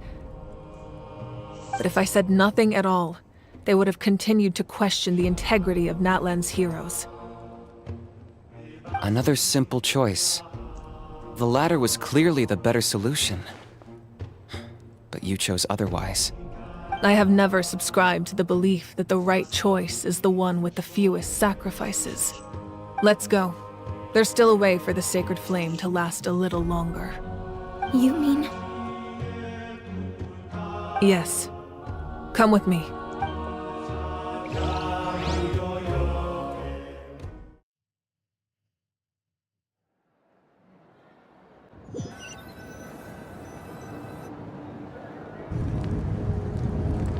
The sacred flame must never go out. Not only does it strike fear in the Abyss, but it's also the pillar of Natlan's stability. So until our heroes are ready, I will sacrifice my power to keep it burning. But that can only last so long. I think we should focus on the remaining ancient name-bearers. Don't let desperation cloud your judgment. Those chosen by the Wayab have already embarked on their destined path.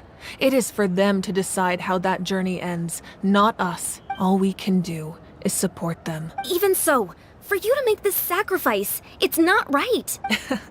If not me, then who? No other is capable of sustaining the sacred flame. I possess great strength, but I'm not above my people. This is part of my duty.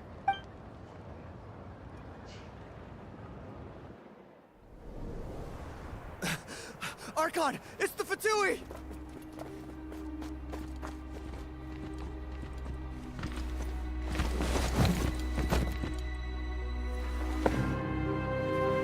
The Archon of Natlan.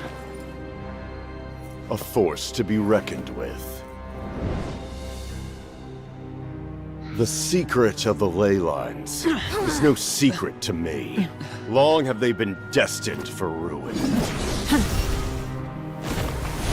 And since the oath made 5 centuries ago remains unfulfilled, what use is the Gnosis in your hands? I don't know what you mean. But it sounds like this is about more than the Tsaritsa. In times of crisis, someone must pick up the mantle of salvation. Your plan has reached an impasse, and now it falls to me to create new rules for Natlan. But before the dawn of a new age, the old must be destroyed.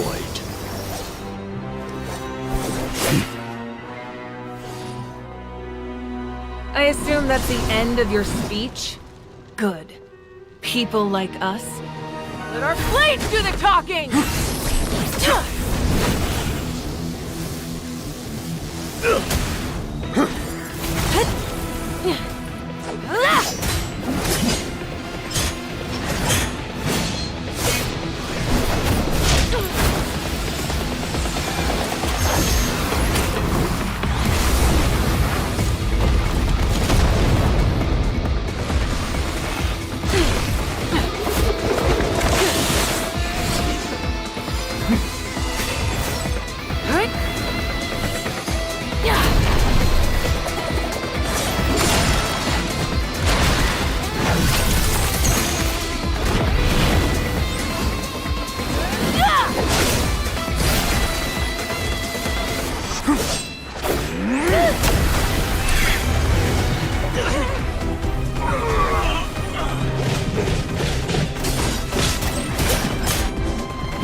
Masters of the Night Wind.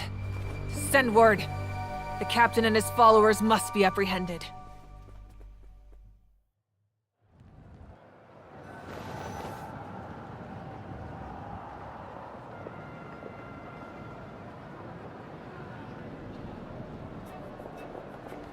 Are you alright, Archon? He was a formidable opponent. Exactly what I would expect from the first of the Fatui Harbingers. I never imagined someone could match you in combat. If the Tsaritsa sent him here, why would he bring up what happened 5 centuries ago? Yeah. And how much does he know about Natlan? The Harbingers are all driven by their own personal goals. The only purpose that unites them is collecting the Gnosis, but I'm sure the captain has his own reasons for being here as well. Whatever his motive, we should shift our focus to the Fatui. If they attack again, and we're not prepared, we're done for. No. We're running out of time. The wound I inflicted should hold him back and weaken him for the time being. Besides, I'm sure you noticed. The power that came to his rescue just now came from the Masters of the Night Wind. In other words, there are traitors among us. Not necessarily. This could prove to be a very valuable turn of events. When we exchanged final blows, I sensed an unusual presence within him. I'll need to investigate further. Kanich, go to the Masters of the Night Wind and look into who could have aided the captain. Speak to Sitlali. She should know. Of course. I'll head out right now. Do you still intend— Yes. But fear not.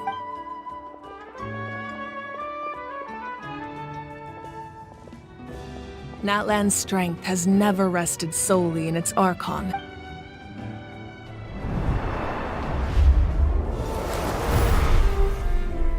Together we foresaw the only path that leads to our nation's future. We must trust in that vision now.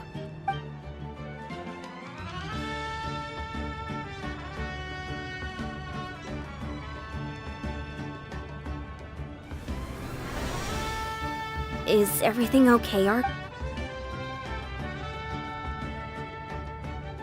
Completely fine. Just lamenting the fact that I never got a picture when I could still turn my hair into flames. Too late now. I just hope the others have a safe journey.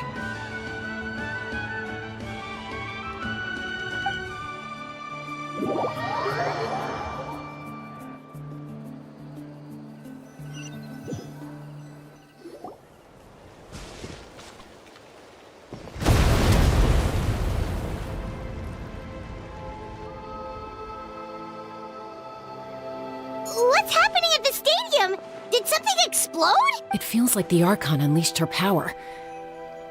She must be fighting a formidable opponent. Should we go back and check what's going on? Have faith in the Archon. She wouldn't lose in a one-on-one confrontation. Once we find Kachina's ancient name, we'll head right back. Okay, let's just keep climbing. Paimon really hopes nothing goes wrong.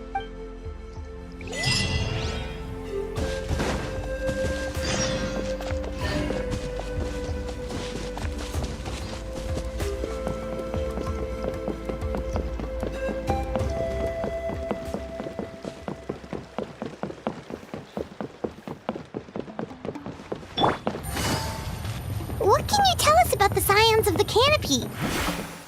The tribespeople are very adventurous. Oh, kinda like us then! I'm not so sure. You don't strike me as the type to enjoy danger. The Scions of the Canopy are a bunch of thrill-seekers. They love extreme sports like rock climbing, rappelling, volcano parkour, or even bungee jumping without a rope while a Yunkasaur stands at the edge and uses its tongue to catch them. Sound like something you'd be interested in?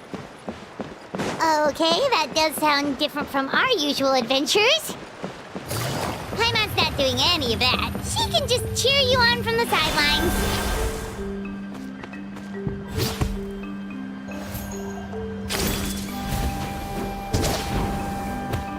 That's Wyna, the tribal chief. Let's head over to him.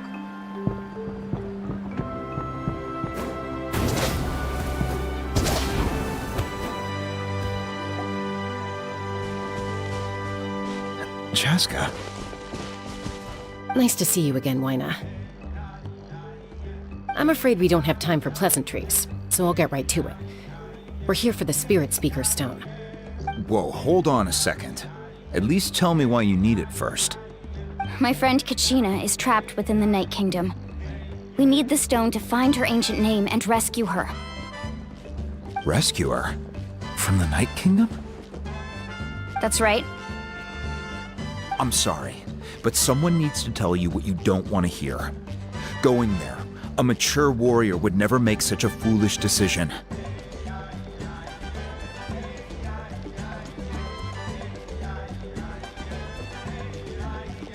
The nature of battle is unpredictable. You never know how it's going to end. Losing a friend is tragic, but when that happens, the best thing you can do is focus on how to prevent further casualties. I appreciate what you're trying to say, Chief Wyna. But if the price of maturity is abandoning a friend in need, I'll choose foolishness any day. If Kachina's still holding on, then so will I. I thought you might say that. Is something wrong, Wyna? This doesn't seem like you. Life isn't complete without taking risks. That's always been your mantra. It's nothing.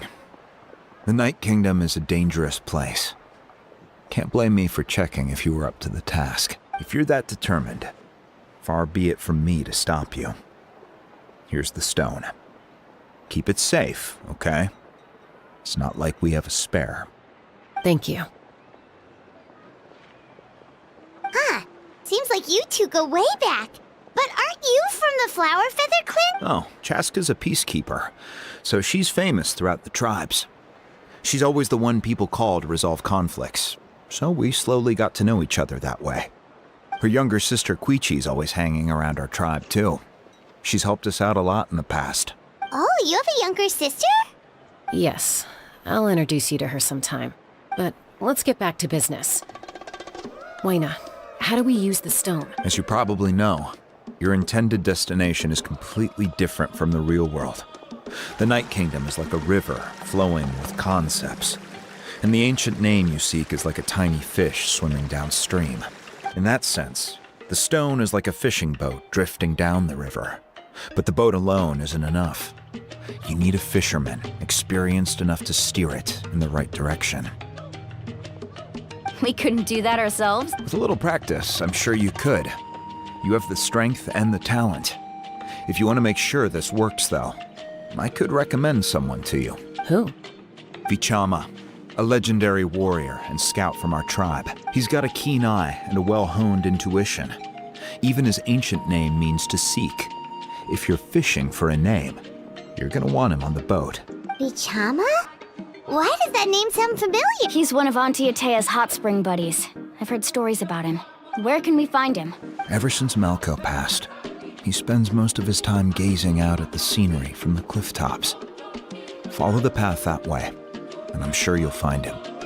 Thank you. We'll go look for him there. Good luck. I hope everything goes well.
away from the cliff tops. Ah! That must be him! Hello there, are you Vichana? That's me. Did you need something?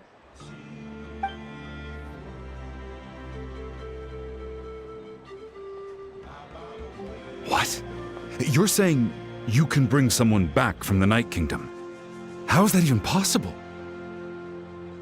No, if you really think about it, anything's possible in that kind of place. But that would mean... Are you okay? You don't look so good. Everything's fine. I'll help you, but I do have a small request. After I help you find Kachina's ancient name, I want to use the stone to look for my friends as well. Your friend? Oh, why not mention someone named Malco? Is that who you're talking about? Yes, but I'd rather not get into it if it's all the same to you. That's not a problem. We agree to your request. Yeah. Since you're helping us find Kachina's ancient name, it's only right that we return the favor. Then we're agreed. Can I have a look at the stone?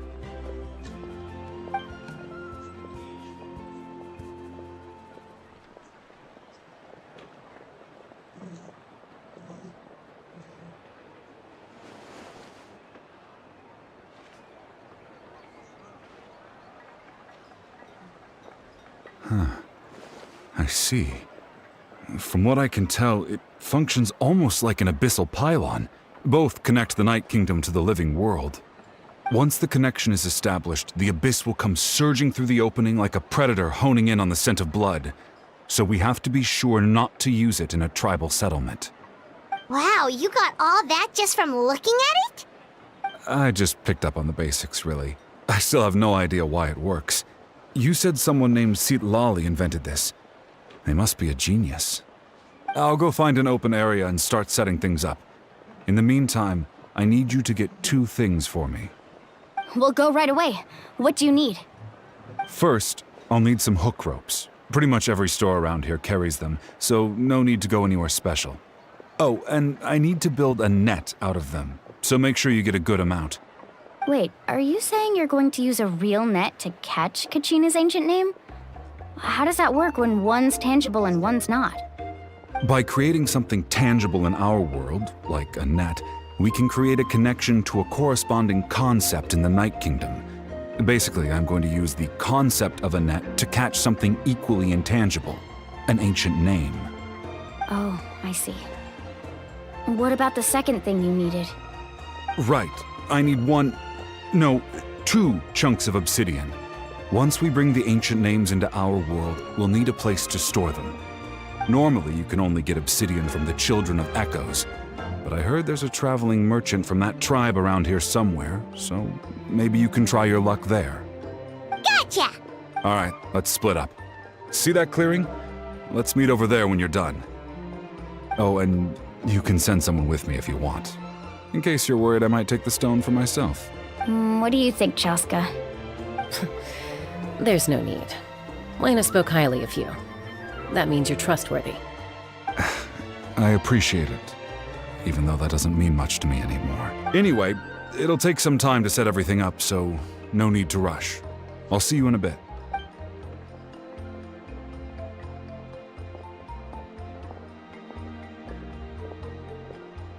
What an odd guy. He seemed so defeated, but also really invested in the stone at the same time. I don't have any more insight than you, Paimon. Let's just focus on the preparations for now. Hang on, Kachina. We're coming for you.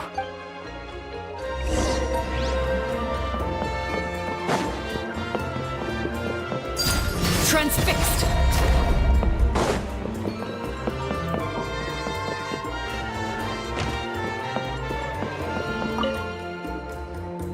Hello. Do you have any hook ropes for sale? Hook ropes? As in rock climbing equipment? Yes. How much for your whole stock? Oh, the whole thing? Let me see. That would be 30,000 mora in total. Deal. Wait, really? What, you want me to drive down the price? We just need these as fast as possible. No problem at all. I'll even pass along some information on the house.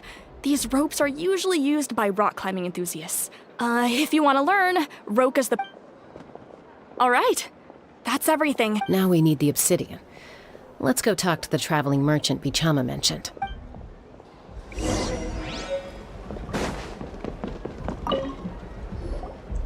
Excuse me, do you sell obsidian? Why, yes.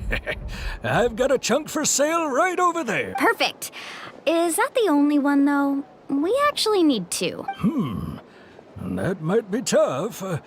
Tell you what, I'll take a look through these boxes over here, and we'll see what we can find. Thank you so much. We'll wait here.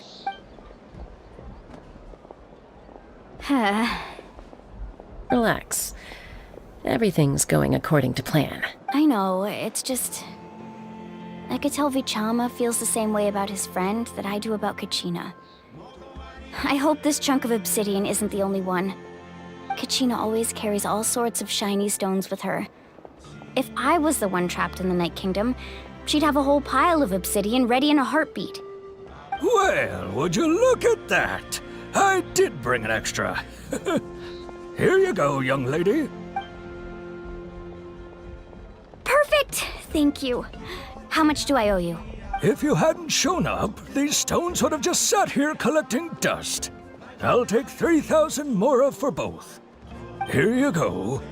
By the way, I heard you mention Vichama just now. You running an errand for him then? How's he doing? Malko's been gone for 5 years now. It's about time he started to move forward. Do you know what happened between them? I heard about it in passing while I was out drinking one night, but I don't know all the details. Bichama and Malko grew up together, and even made a name for themselves together. Malko was an amazing fighter, capable of knocking out multiple opponents in a single hit, while Vichama excelled at scouting and analyzing the battlefield. The two made an excellent team, and managed to beat back the Abyss several times. 5 years ago, they both emerged triumphant in the pilgrimage, and were placed on the same team to fight the Abyss. But on the eve of battle, the Abyss launched an attack on their tribe, and Bichama suffered an injury to his leg while attempting to rescue someone. Then what happened? The team agreed that he couldn't fight the Abyss in his condition.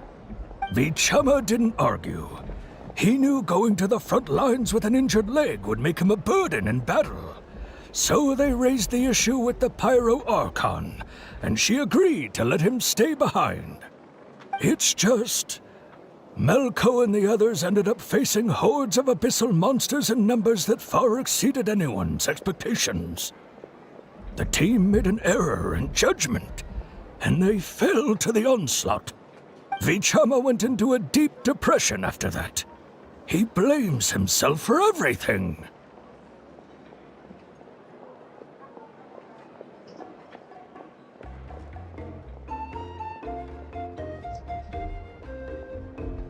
Oh, you're not wrong. But it's possible he chooses to blame himself. Not because he did something wrong, but because he wasn't able to do anything at all. I've tried convincing him to move forward, to stop dwelling on the past. But the shadow of Malko's death hangs over him still. The Abyss has caused so much suffering, and some wounds never heal. I wish there was something he could do to make himself feel better, but... anyway, that's the gist of it. Maybe you could help him talk things through sometime. I would really appreciate it.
Quietly now.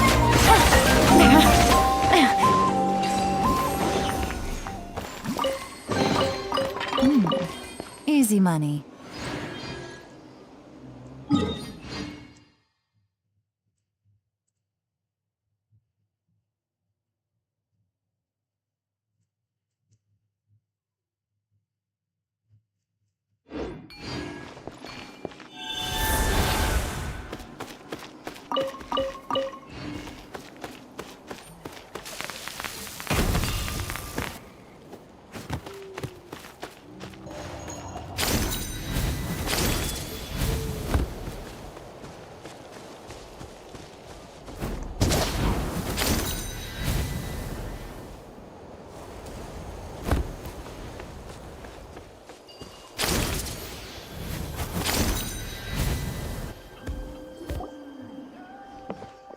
Did you get everything?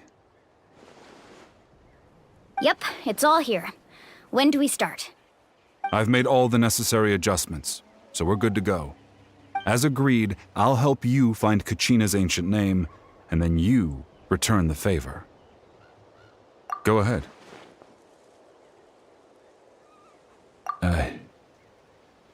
Yes. After Malko fell, I scoured the battlefield to see what happened. It turned out he wasn't bested by some impossibly powerful foe. He was dragged to his grave by the sheer number of enemies. If I had been there, I would have been able to sense the danger. I could have warned them not to advance. I've always blamed myself for what happened. But when you told me about Kachina, I realized there's a chance Malko might also be alive, fighting for survival in the Night Kingdom. But that happened several years ago, right? The Pyro Archon said all life within the Night Kingdom eventually becomes one with the Sea of Souls. There might not be much hope, but I still have to try. Malko and I promised each other, even if we never managed to root out the Abyss for good, we would fight together until the end. All right, let's get to it. I'll start searching for the conceptualized version of Kachina's ancient name. If you see any fragments scattered around the area, please collect them.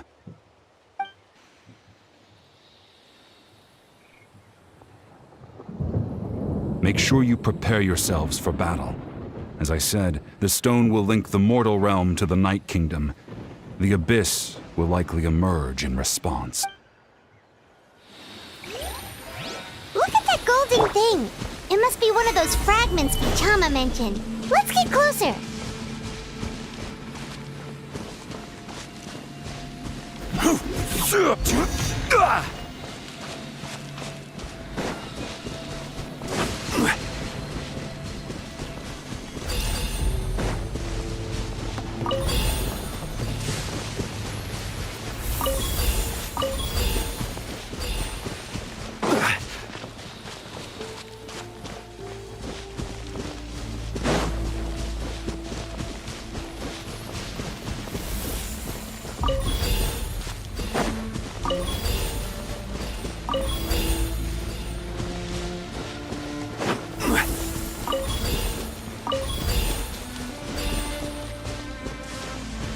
Whoa, monsters incoming! Watch out, everyone!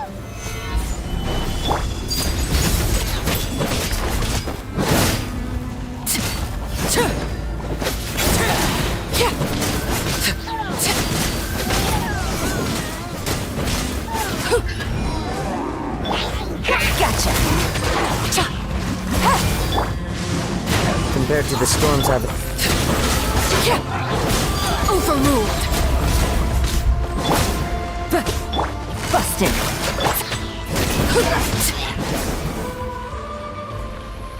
How much longer, Vichama? Not long! We're getting close!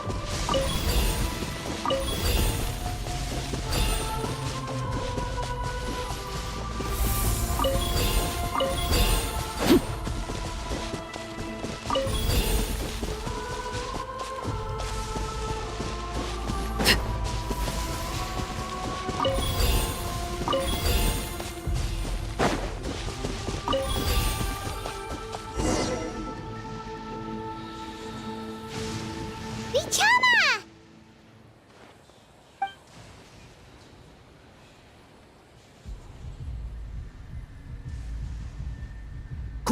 Take it!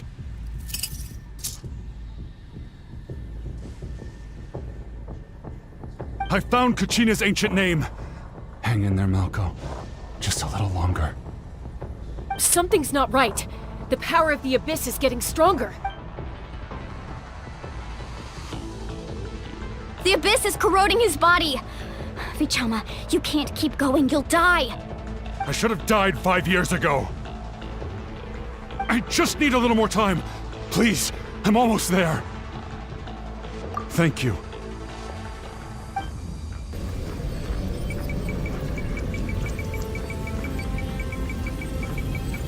Whoa, watch out! The power of the Abyss is strong.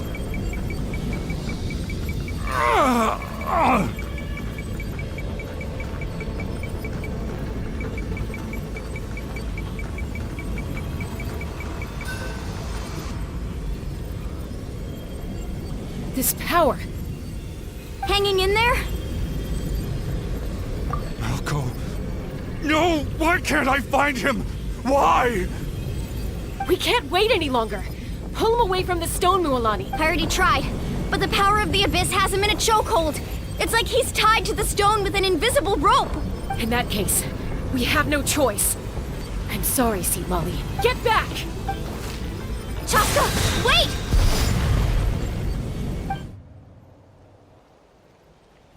Ouch!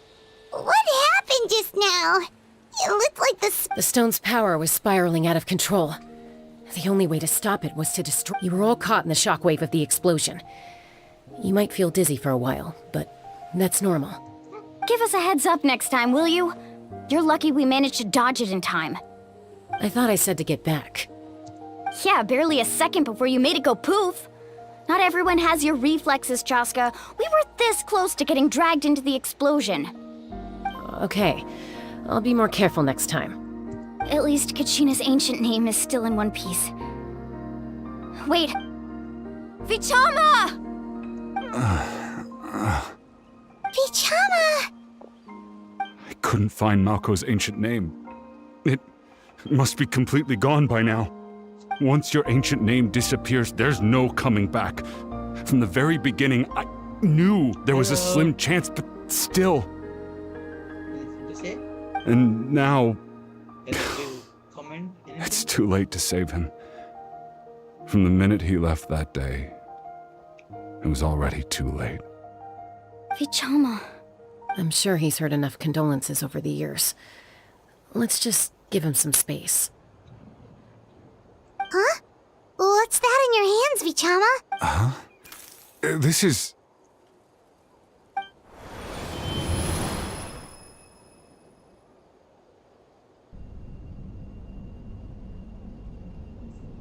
Hey, Malco.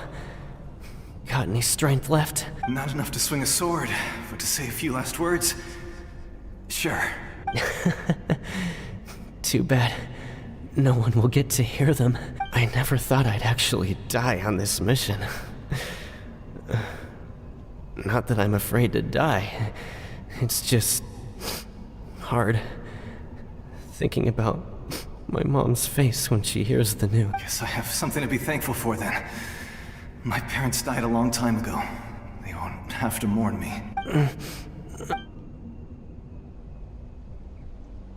Pisak! Always had to beat me at everything, didn't you? Right to the end, you were never one for goodbyes. Maybe you're right. Maybe no one will get to hear our last words. But just in case, Vichama, I'm so glad you didn't come with us. Don't be sad. Just keep on living. For the both of us.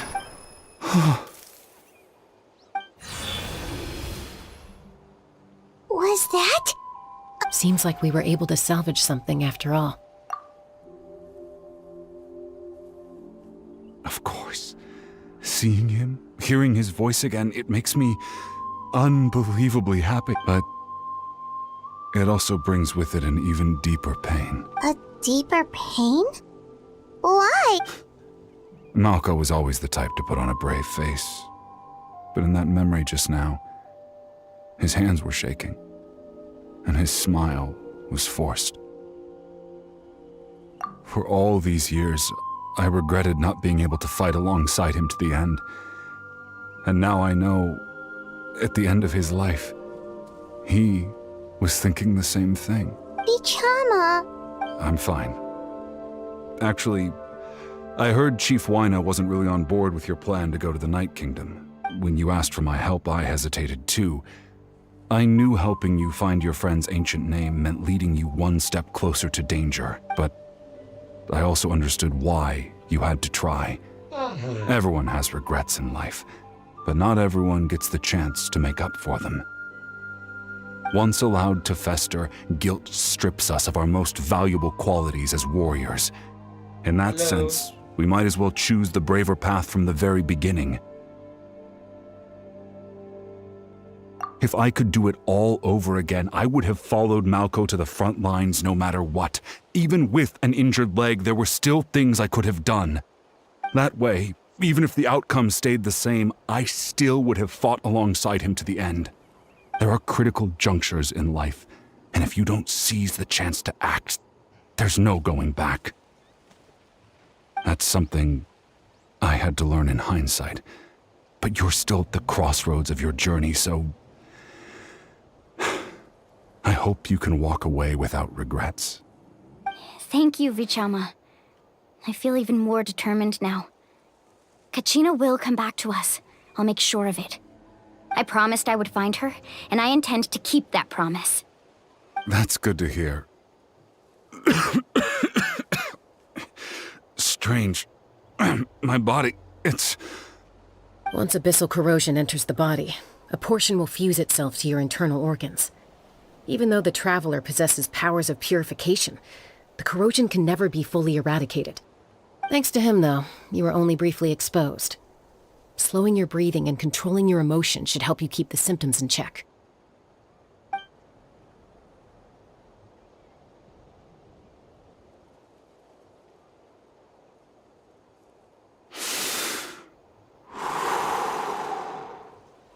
Huh. That does make me feel better. You seem very knowledgeable about all this. Just speaking from experience, that's all. Anyway, we've recovered Kachina's ancient name, so we're off to a great start. Let's get Vichama back to his tribe and tell Wyna the good news. Oh, and apologize for destroying the Spirit Speaker Stone. We had no choice, though, so he'll probably understand. Right?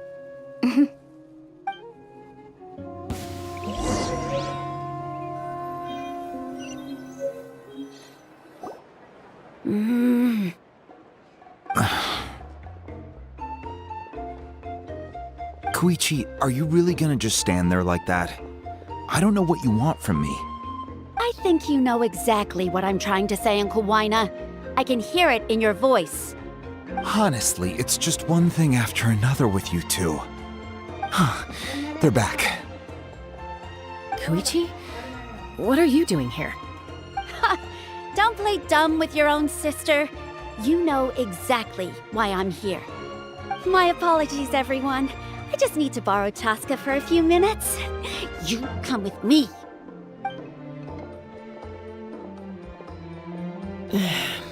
I'll be just a moment. Who is that? Koichi, Chaska's younger sister. Although the two aren't actually related by blood, it's kind of a long story.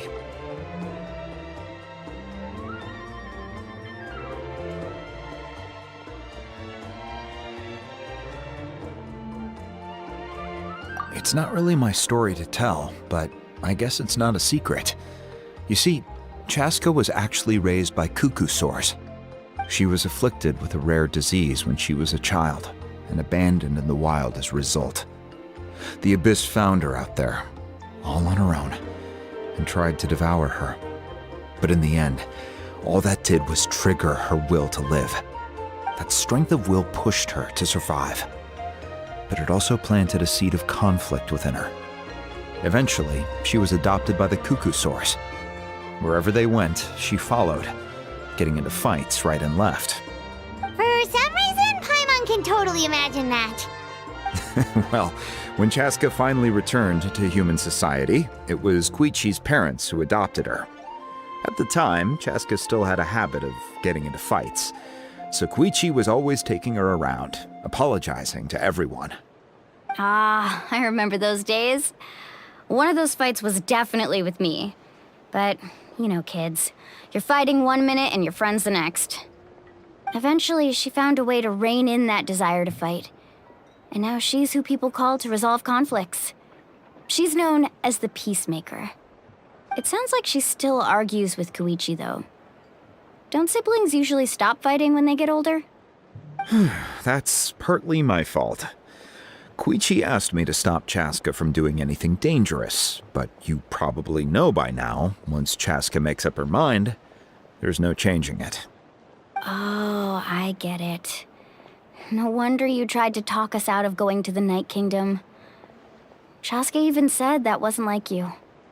I'm all for your adventure. You need to take risks when you're young, because by the time you're my age, you couldn't attempt something like that even if you wanted to. Better try now than live with regrets later. That's what I say. Still, I can understand where Koichi's coming from. In the end, nobody wants to sit back and let a loved one put their life on the line.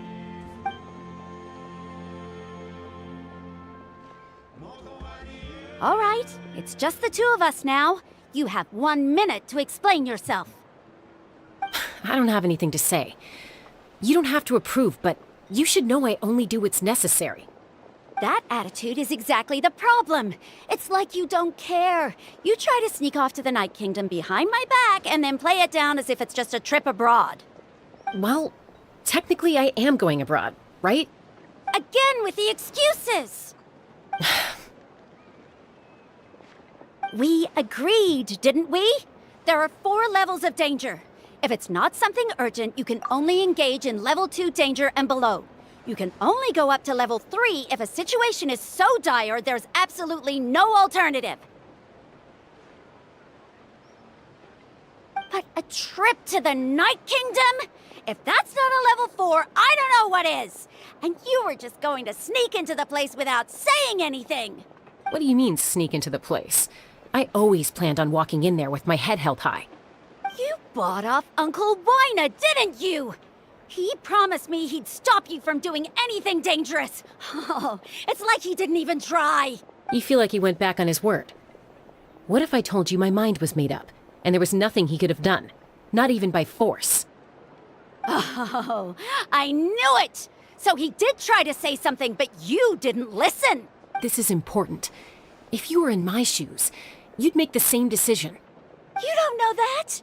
I'm a doctor, and I handle logistics. If you're going to waltz into a dangerous situation where you could lose control at any moment, it's my duty to say something. All right, whatever. Anything else? What do you mean, anything else? Why don't you reflect on what you've done and promise me you'll stay put? Time out. Is this one of our normal arguments or a serious one? Chaska, does it sound like I'm joking? Then you need to know something. What happened to Kachina was partially my fault. I can't leave her there to die. That's not who I am. But the person you become when you lose control, that's also not who you are. That's a different issue. You said it yourself. A person is only as good as their morals. If I want to live in Natlan, I need to display qualities that make me worthy of this nation.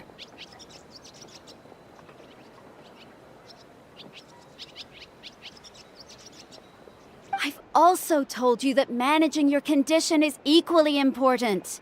Sometimes you have to make sacrifices. All right, let's stop this here.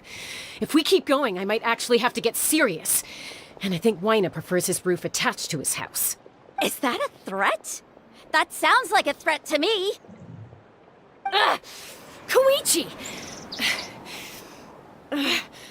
Younger sisters are supposed to listen to their elders. So, you're really going to go, no matter what I say? I'm supposed to be your sister.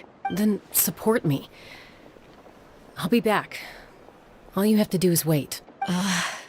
Chaska. So, That's it. Why'd you have to turn out to be so darn annoying?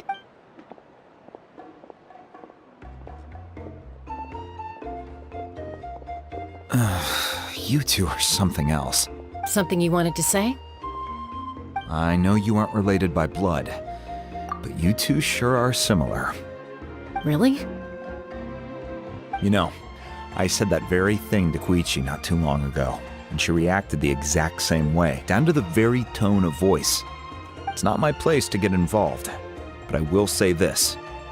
Try to spend a little more time with your sister. You're tough kids.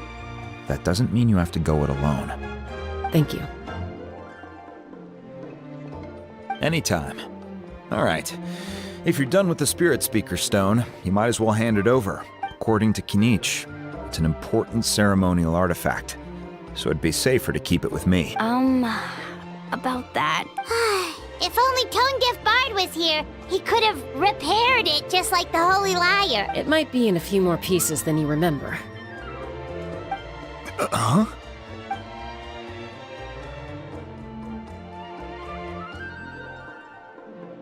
I see. Sounds like it was an urgent situation. If someone's life was on the line, then you had no choice. Still, Citlali's going to be a nightmare to deal with now that you've broken her stuff. I'll explain everything to her later. Stay safe out there in the Night Kingdom, okay?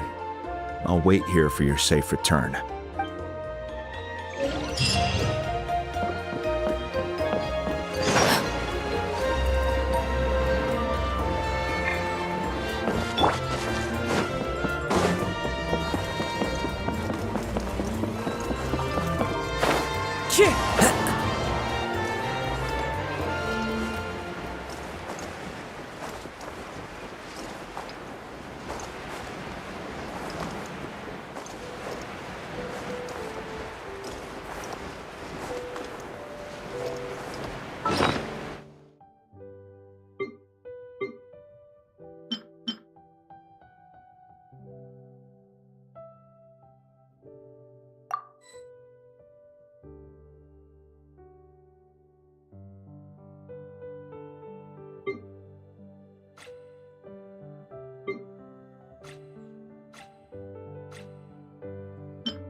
Follow the wind.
Kachina's ancient name, too!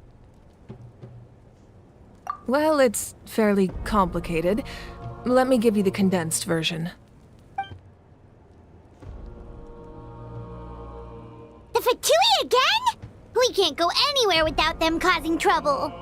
But what if the Fatui finds out you've lost your power? Won't they try to take advantage of the situation? That's why it has to be our little secret. No one else can know, or we're asking for trouble. Look, I wish I could offer you some sort of consolation, but I won't lie to you. With multiple factions closing in, there's nothing comforting about the situation we're facing.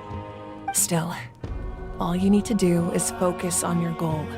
You can leave the complicated matters to me. I can also step in on the Pyro Archon's behalf. There's a limit to what I can accomplish, but I'll help you however I can. There's no need to be so modest, Dion-san. Your incredible strength has long been a well-known fact. You're the pride of your tribe. Archon, I'm sorry about before. You have so much on your plate. So much that you have to worry. You have nothing to be sorry about. We all get overwhelmed by our emotions, myself included. Your reaction to Kachina's disappearance, I understand that feeling very well. Well, now that we have Kachina's ancient name, let's go track her down. Follow me.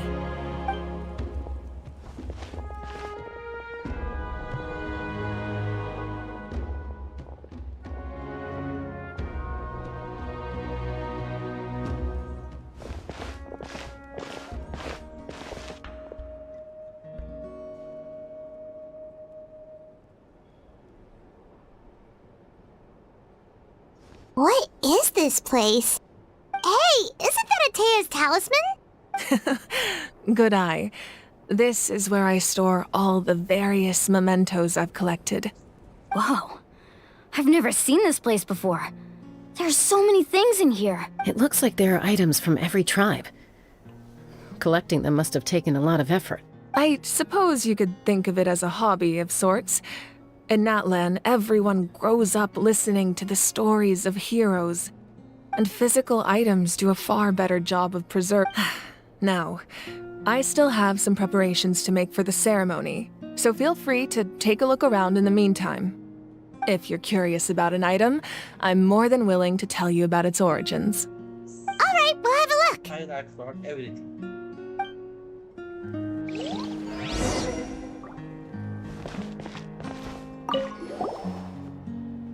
Hey, there's a fishing rod here.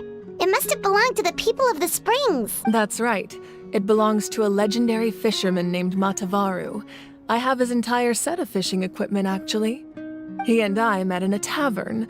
He told me about a particular kind of giant fish and his meticulous plan to catch it. In his eyes, I saw a hunger and a strong fighting spirit. To him, the sea was the battlefield upon which he staked his honor. So, did he do it? The next time I saw him, he was covered in scars. It turned out the fish he sought had been corroded by the abyss. He managed to kill the fish, but sustained a serious injury in the process, which meant he could never go deep-sea fishing again. Can a fisherman claim victory if he fails to bring back his catch? That's what he asked me in the end. Well, Paimon thinks he won. That was my answer as well. The experience was far more valuable than the prize itself. In the end, he didn't want his tools to go to waste, so he gave them to me. Wait, that means you also know how to fish. Maybe we can go head-to-head sometime.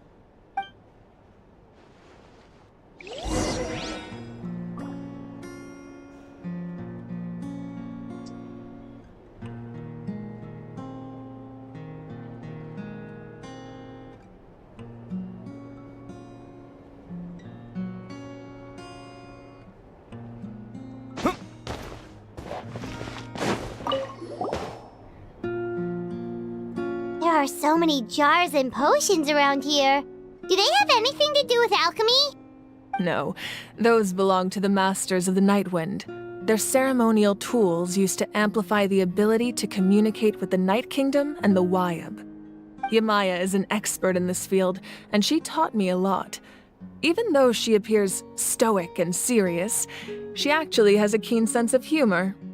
The tools you see here are quite traditional. Her students found them outdated, so she passed them on to me. The contents of the jars aren't all that special. Oh, except the big jar in the middle. That's what she really wanted to give me. Ooh, must be something really cool. What's inside? Grape juice. Huh?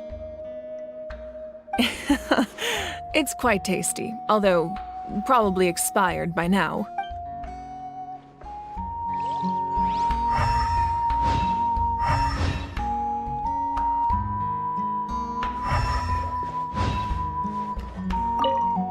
Make sure to handle everything with care. This cup, for example, it's heavier than it looks.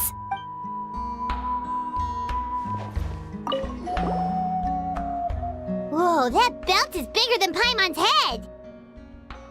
The Collective of Plenty are known for their bodybuilding competitions and contests of strength. This belt is a symbol of great honor within the tribe. The association with strength might also have been the reason the original belt was extremely heavy. It was difficult for even 2 people to lift. And even if a warrior had the strength to put it on, wearing it for any length of time would still leave them gasping for breath. Sounds like it. So the owner of the original belt, Kitera, commissioned a craftsman to make a copy identical in appearance but far lighter in weight. That is the belt you see before you. He would often wear this version when training in order to protect his waist. Or he made a lighter version so he could wear it all the time and show it off.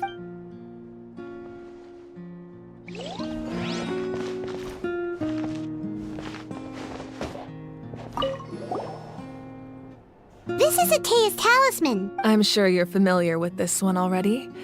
Atea was rarely ever without it. The talisman brought her a lot of luck in battle.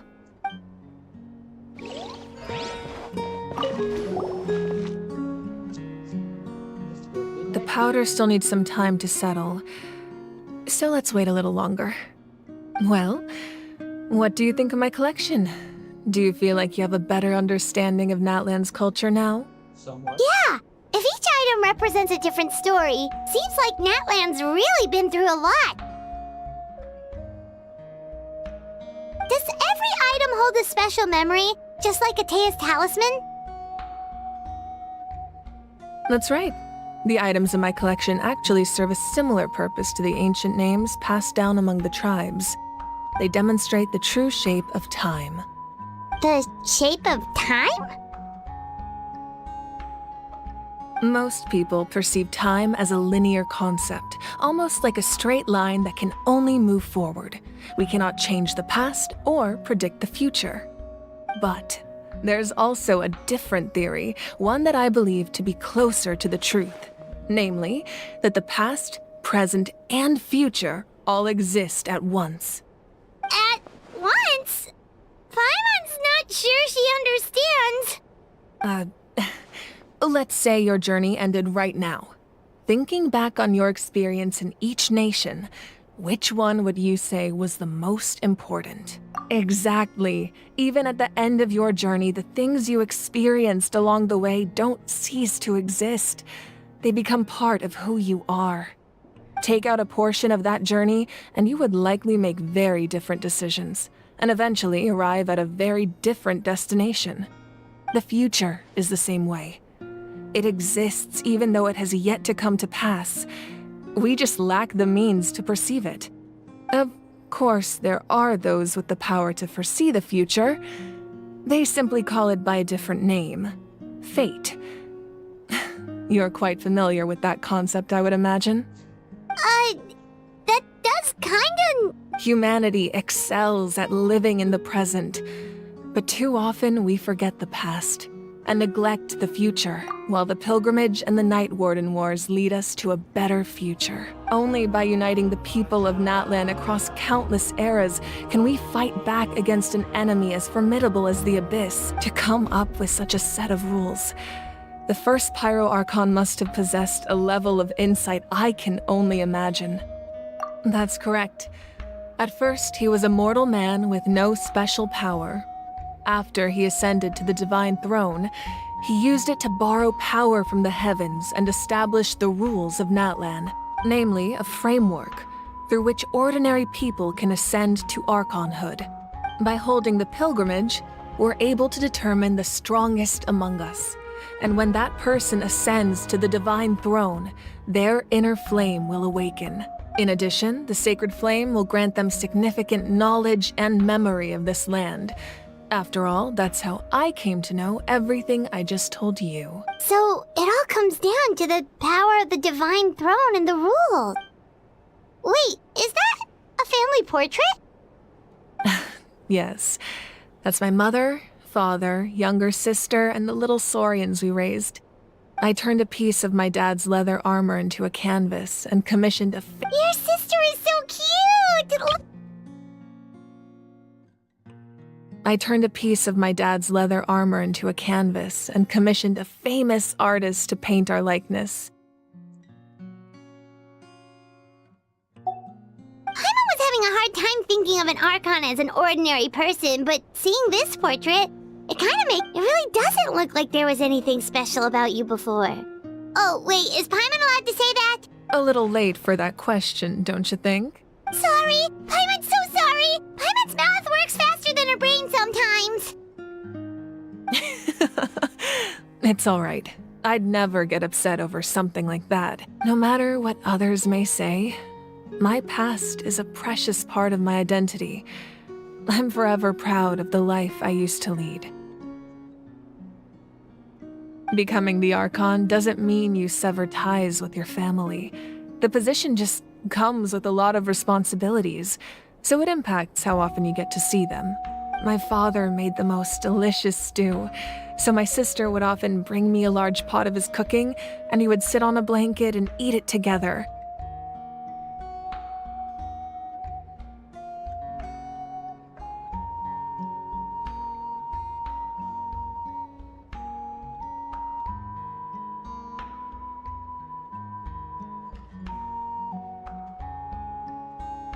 One time, we didn't close the door securely, and the saurians you were raising ran into the room and knocked over the entire pot. My sister immediately burst into tears. The two troublemakers were going for the meat, but when they saw my sister's distress, they froze on the spot. I still remember the way they laid there, sulking like a pair of children, even after making such a mess. It was frustrating, but in the end, all I could do was comfort my sister and move on. Wow. Isn't that what being a family is all about? I think about that story a lot, actually. As the Archon, I made a vow to defend this nation, and experiences like that, they remind me exactly what I'm trying to protect. Well, what happened after that? This portrait looks pretty old. I believe she ended up working as an architect and artist. Anyway, that's enough about me. Now that the powder is settled, we can begin. Place the ancient name up there, and then we'll begin.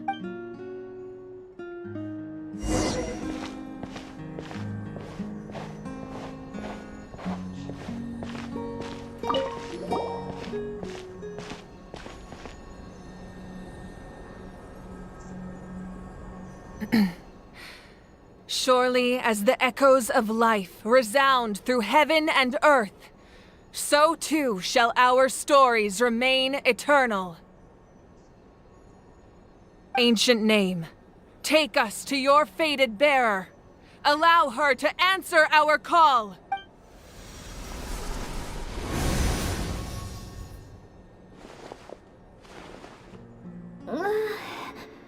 Am I hallucinating again? Kachina! Are you okay? Huh? I'm not seeing things, am I? Is the Abyss playing tricks on me again? It's okay, Kachina. It's just us. We're trying to find a way to bring you back.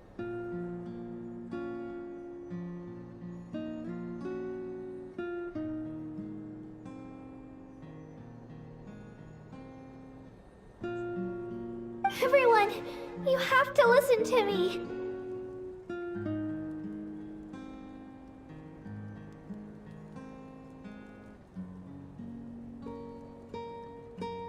I've been investigating the Night Kingdom this entire time, and I figured out what's wrong. The Wyab is being affected by the Abyss. I was waiting for the Wyab to send me back, but then this really strong monster came in and it almost killed me.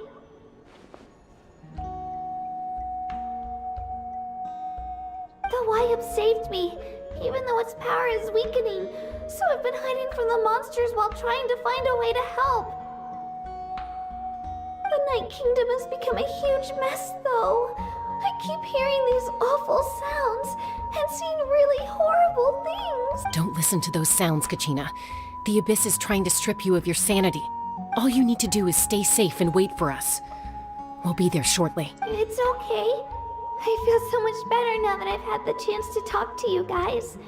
You don't need to worry about me. I've never been strong or special at all, really. So I don't blame anyone for forgetting about me or leaving me behind. Just knowing you care is more than enough. I'll find a way back. You don't have to put yourselves in danger to come rescue me. You're always like this, Kachina. Now's not the time to act tough. We're coming for you, and that's final. I don't know what lies the Abyss has been feeding you, but I'll tell you something right now. Nobody here sees you as a burden. You're a victor of the Night Warden Wars, a hero of Natlan. All you need to do is wait for us to rescue you, and you'll get all the applause and recognition you deserve. I'm really scared. Everything's so dark and creepy here. And I want to go home. Still, I don't want you to put yourselves in danger because of me. I don't want to hold anyone back ever again. All you need to do is place your trust in us, just like you always have. No one fights alone. We're not leaving you behind. Not ever. Yeah, we're so close. We can't call it quits now.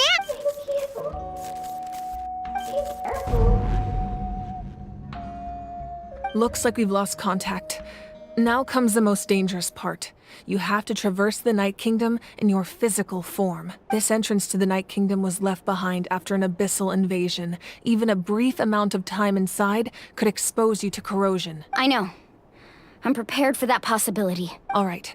Then I wish you all the best. I'll tell Koichi to be ready just in case. She's very experienced in dealing with abyssal corruption. That face you just made. Don't tell me you two got into another argument. No, I just feel bad for creating more work for her. I'll go with them too, Archon. The more people, the stronger the party. Thank you so much for your help, everyone. It really means a lot that you're willing to brave these dangers with me. And there's no time to lose, so let's get going. Now that I've lost my power, I won't be able to provide much practical support. But I can still keep an eye on the situation from here. Eon-san, I know it's unlikely, but if you encounter a situation you can't handle... That won't happen. I hope not.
Take it easy.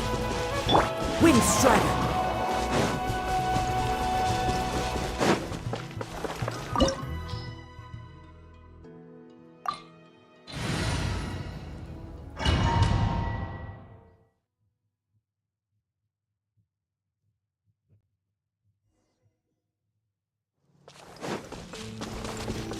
Time to go.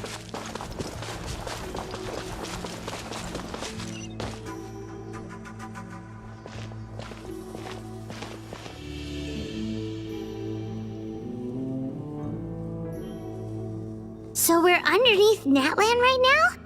It looks nothing like Paimon was imagining. That's because in the distant past, Natlan was home to an incredibly advanced civilization ruled by dragons.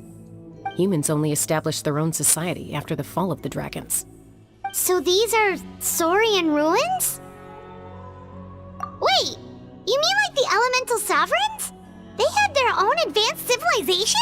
Yes, a really long time ago. Very few records have survived until now, so no one really knows what the devices here are for. These ruins have been abandoned for a long time, but with the recent increase in Abyss activity, the installations around here have somehow been activated again. So what you're saying is, we're not in for an easy trip to the Night Kingdom. No, it's going to be obstacle after obstacle for... Why are you all laughing like that? It's creeping Paimon out. It's the pre-adventure excitement kicking in, right guys? Of course. I'm eager to get started. Then let's go. We won't let anything stand in our way.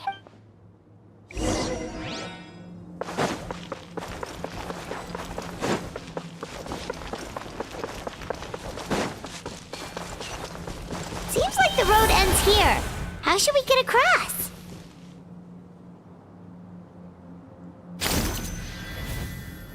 As a professional trainer, I think you could stand to build up your endurance, Paimon. Professional trainer? Paimon thought you were a warrior from the Collective of Planning. Well, that goes without saying. But I actually work as a sports coach. I provide professional guidance for many of Natlan's popular sports. And I don't just mean physical training. I design nutrition plans as well. Ah, so basically no sugar, no soft drinks, no grilled meat. Yeah, we'll be here all day if you list them out one by one. It's much faster to just focus on what's good for you. Such as? Those guys look familiar. We've fought them before. Let's go. Show no mercy.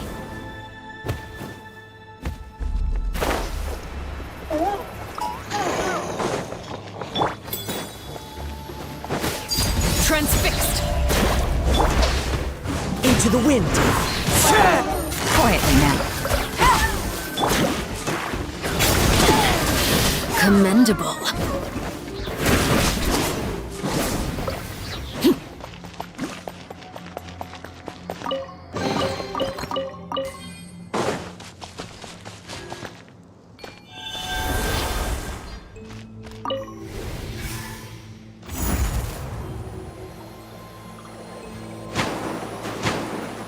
Oh, the place we need to go seems really high up.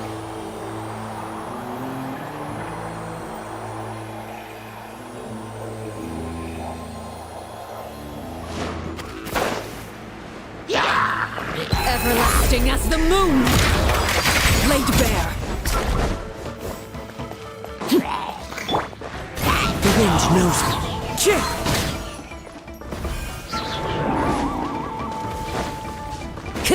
No! Game's up. Fun's over.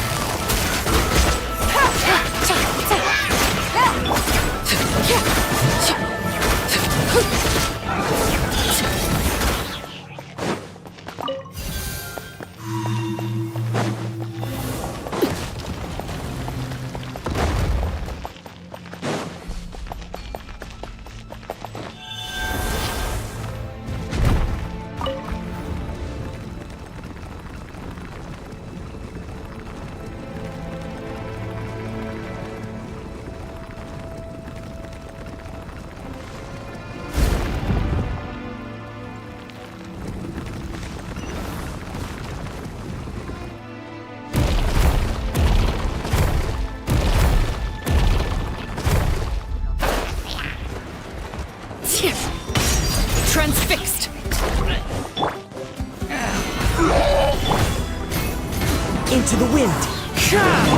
Busted!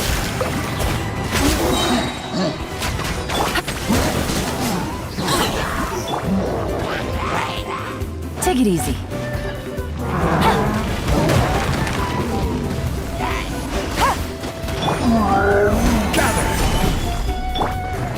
The wind knows me.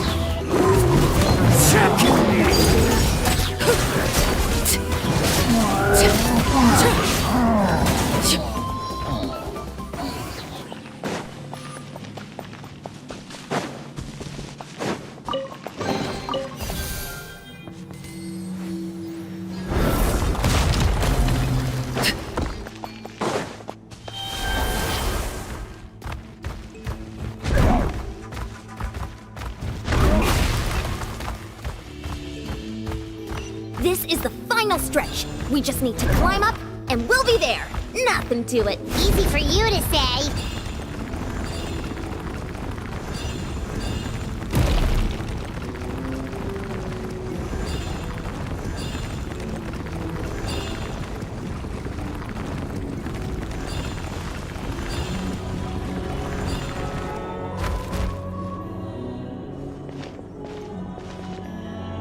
This must be the entrance the Pyro Archon told us about.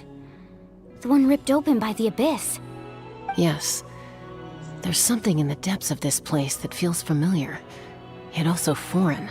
We actually have to go in there? Okay, Paimon just needs to psych herself up.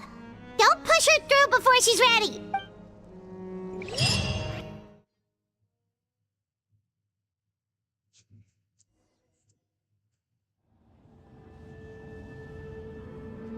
Hey! You don't have to drag Paimon! You're pulling too hard!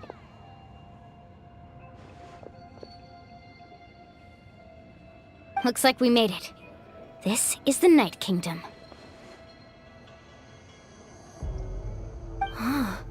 It looks so different from what I imagined in the stories. That overflow of energy is probably what trapped Kachina here in the first place. From this point forward, everything we know about the real world no longer applies. Anything can happen here. Paimon's more worried about how we're gonna make it out. We obviously can't go back the way we came. Do you see that patch of light on the ground? It's shining down from that fissure in the sky. Oh yeah, right in front of us. So that's coming from up there? Oh, it's so high up. Did we really fall that far down? Just like I said, our real-world knowledge doesn't apply here. We fell all this way, yet came out completely unscathed. If this was the real world, we'd have to climb our way back up to the entrance. But here, all we have to do is stand underneath the light and offer a prayer. That's it? You really think that little of Paimon? That's not even why Paimon asked! So that means all we need to do is find Kachina and bring her to this location. Exactly.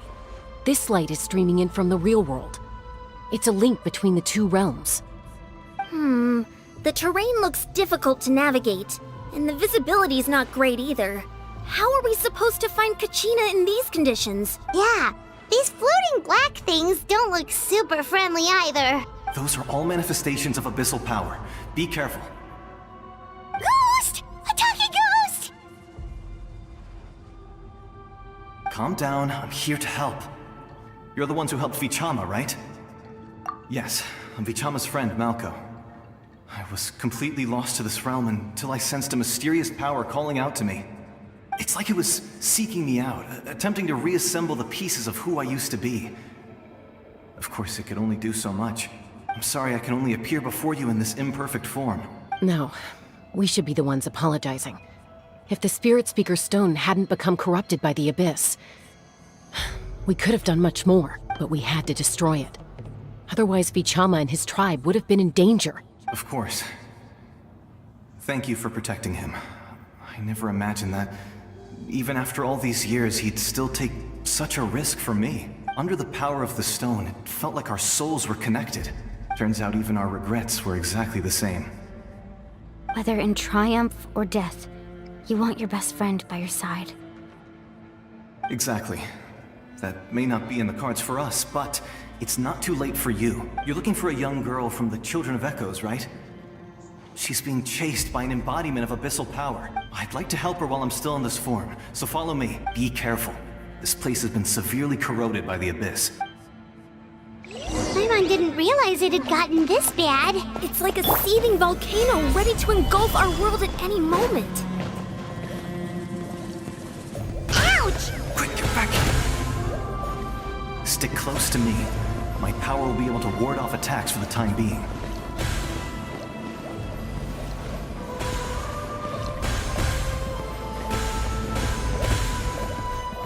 We won't be able to keep this up. Let's try another route. This way.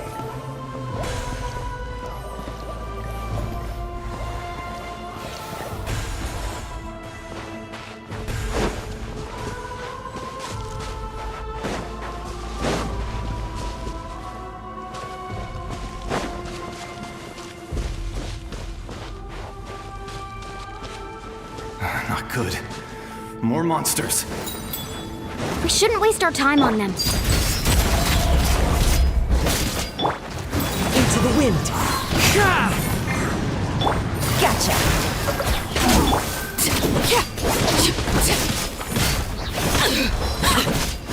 Witness my rise.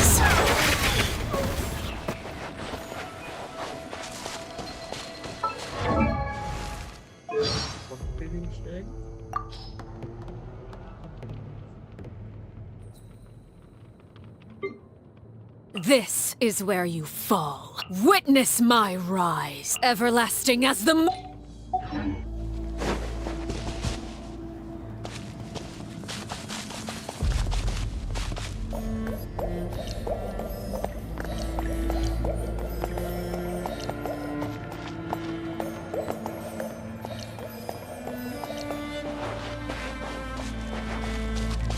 Oh, Paimon can't see anything! It's easy to get lost here. Just stick close.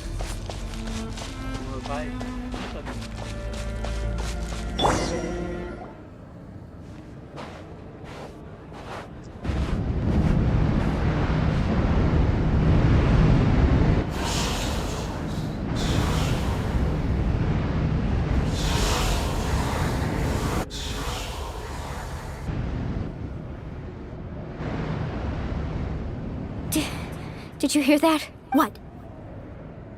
Never mind. It was. Don't scare Paimon! I heard it too. It was a voice from the abyss. What did it say? Doesn't matter. It certainly doesn't harbor good intentions.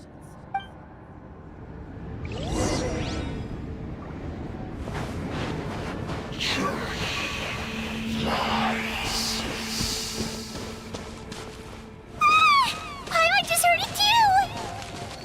Let's keep going. Paimon wants to get out of this place!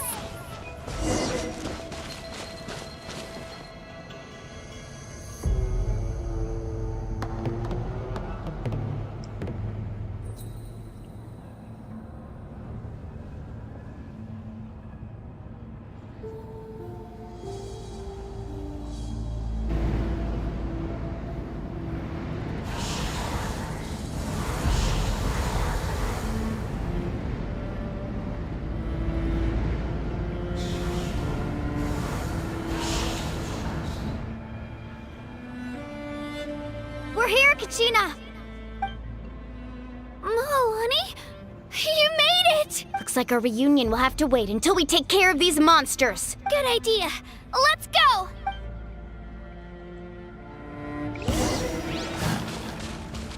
Let her rip!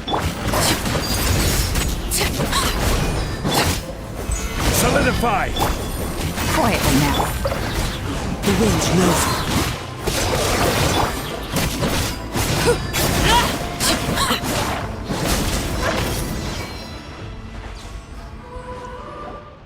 You're here! You're finally here! Thank you so much! That monster can appear from anywhere. It almost caught me a bunch of times.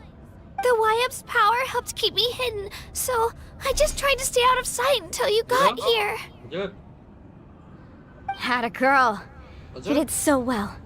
And most importantly, you weren't hurt. Should we start heading back then? Actually, I have a request. Will you come visit the Wyab with me? I can't exactly put it into words, but something's wrong with the Ode of Resurrection. And I know it has something to do with the contamination from the Abyss. That was the Pyro Archon's theory as well. Everything we've seen here certainly seems to back it up. In the Night Kingdom, there are 6 main totem poles representing the Wyab of each tribe. You can think of them like the body of each Wyab. Additional totem poles, like the ones around here, serve as proxies to which the Wyab can extend their consciousness. There are countless proxies scattered around the Night Kingdom. Through them, the Wyab can extend their consciousness over the entire realm. But if a proxy were to become severely... There are countless proxies scattered around the Night Kingdom. Through them, the Wyab can extend their consciousness over the entire realm and track down souls no matter where they roam.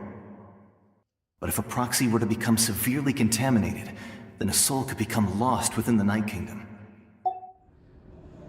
Judging by the current situation, I don't think we're dealing with just one contaminated proxy. Even if we could drive back the abyssal power from one of them, that probably wouldn't even put a dent in the problem. Still, we can't just leave the Wyab to suffer. It's protected me this whole time. I agree. We might even manage to draw out the monster that's been hunting Kachina. Getting rid of the monster might slow down the deterioration of the Night Kingdom. Kachina? What's wrong? Nothing. Just a headache. And that voice again, telling me to abandon the Wyab and leave this place. Maybe we really should leave. Kachina's already been here for too long.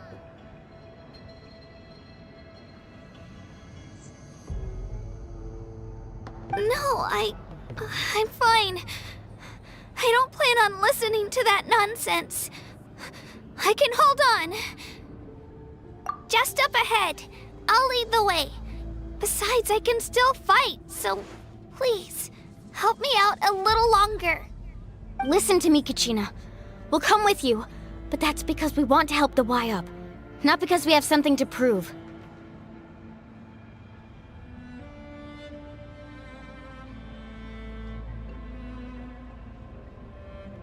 You don't have anything to prove either. It's okay if you reach your limit. We'll be there for you.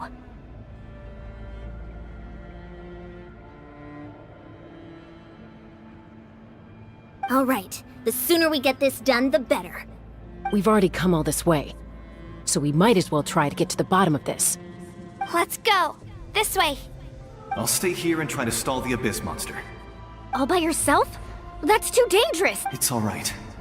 I may not be as strong as that monster, but I'm definitely more familiar with the area. Besides, I don't have much time left. If you're anything like my friend, I'm sure you're not particularly fond of goodbyes. So go. Achieve your goal, and return to the world where you belong. Thank you for everything. You're a true hero. Thank you. No one fights alone.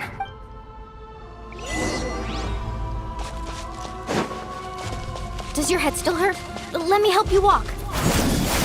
I'm fine. You should know I'm made of stronger stuff than that.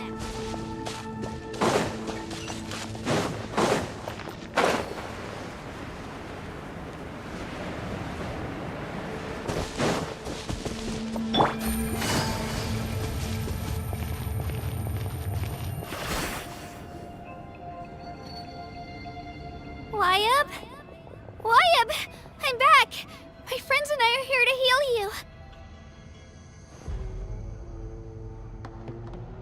Wyab? Can you hear me? Wyab?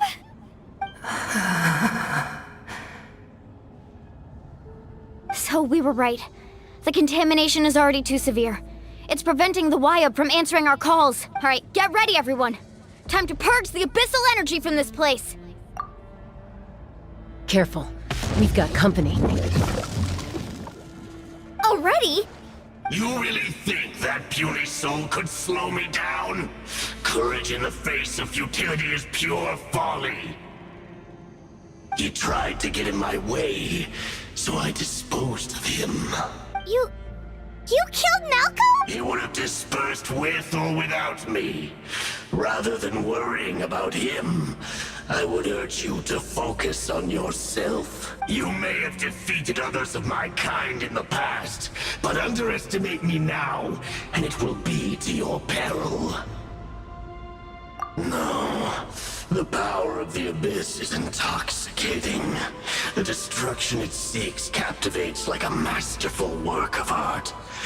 I strive only for the opportunity to see it up close. I thought this naive little girl was an exception, but it turns out humanity is full of lambs willing to offer themselves up to the slaughter. That is the tragedy of your short lives. You understand nothing of all-encompassing power. Ancient names, pride, friendship, all empty ideas invented to give you a false sense of self-worth. They possess no power at all. The Pyro Archon created those grandiose ideals out of pure selfishness. Anything to avoid sharing power. Anything to avoid handing over the primordial gift to ordinary people like you. Don't believe me? Then ask yourself, why is the Pyro Archon strong beyond measure, while you, Kachina, remain so pathetically weak?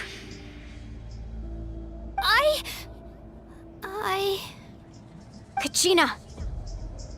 Give me your hand.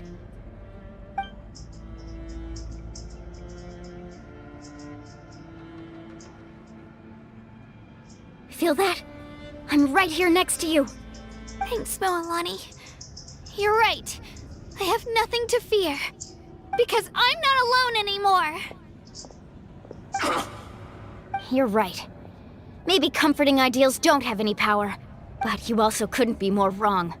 You've never had to work for your own strength, so you will never understand the true source of our power. What? The courage we have to stand before you and not back down? It comes from our friendship. The power lies not in the ideal itself, but in our commitment to upholding that ideal, and in our decision to stand together and fight! Well said!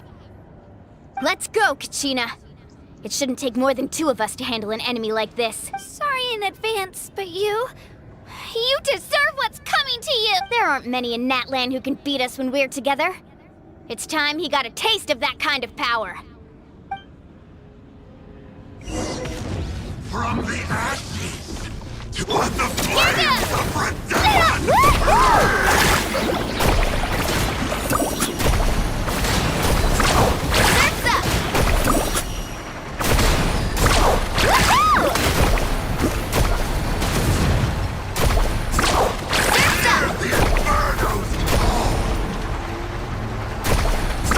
Amazing! Right here! How brightly burns the Carbon wave! Surf's up!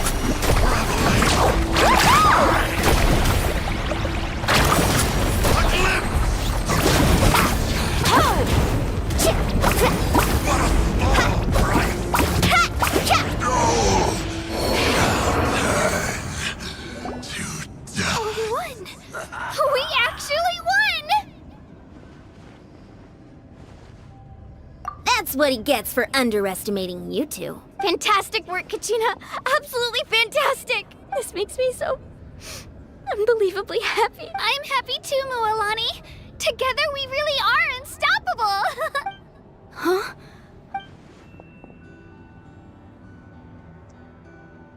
My ancient name is glowing?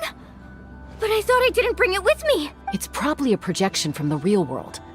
But that doesn't explain why it's glowing all of a sudden. Wait, does that mean you're...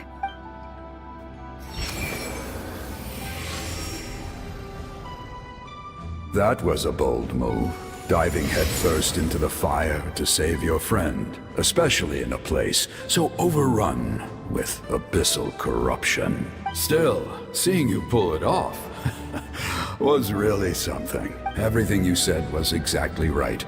As isolated individuals, we stand no chance against the power of the Abyss. It took years' worth of scars and lots of unnecessary suffering for me to understand that for myself. The Pyro Archon's plan will unite us as one. Everyone has a part to play. Only then will we have the power to defeat the strongest of foes. Who are you? Tupac, a warrior from the people of the Springs. I fought against the Abyss during the invasion 500 years ago. I've heard that name before. You were the giant who saved all of Natlan. Since you were able to awaken my words from your ancient name, that means you have fully embodied the aspirations of the Wayub. Under the name Umoja, you shall unite the tribes and save Natlan from its impending doom. Me? As long as blood still runs through your veins, even the tiniest spark of steel against stone can ignite a flame. Its blaze will become one with our vision for Natlan. Even amid everlasting darkness, our bonds remain eternal.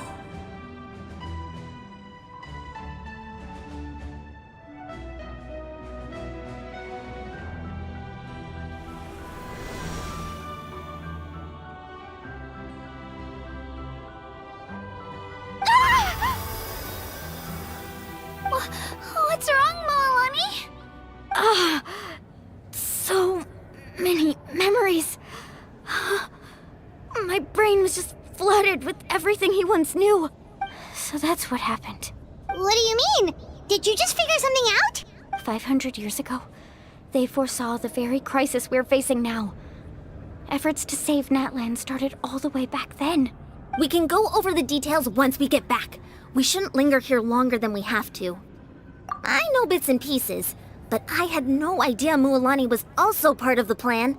This sounds like something that's going to need a lot of explaining. Let's focus on saving the Wayub first.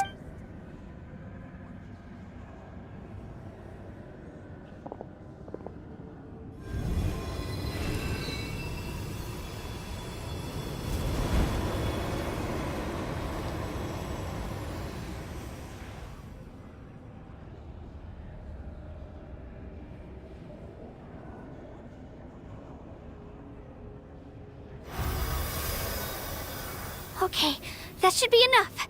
Wayub? Wayub? Can you hear me?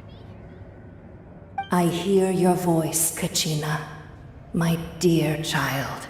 Great. Well then, I'm afraid it's time to say goodbye. I just wanted to make sure you were okay before we leave, but we can't afford to stay here any longer.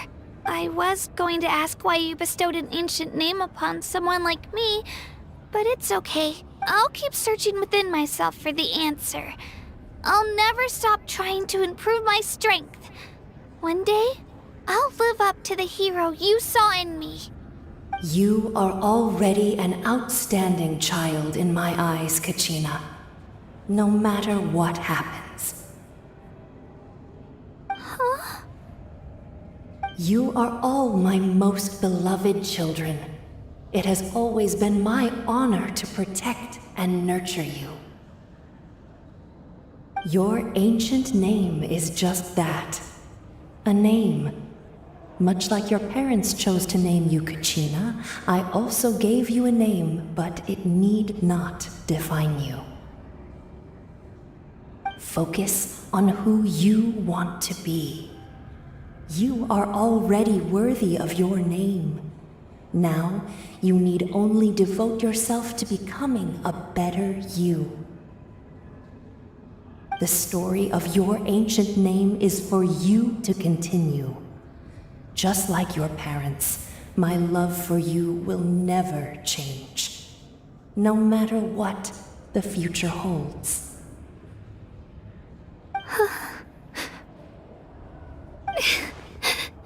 Thank you, Wayub.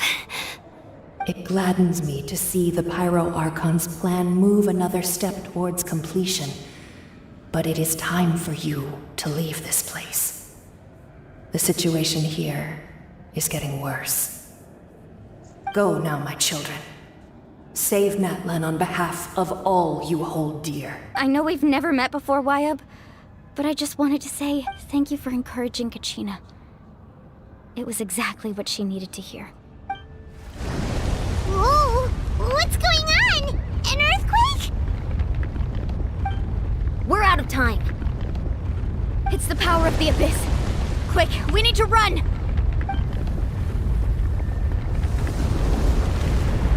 It's a Sealy! The Sealy opened the way for us!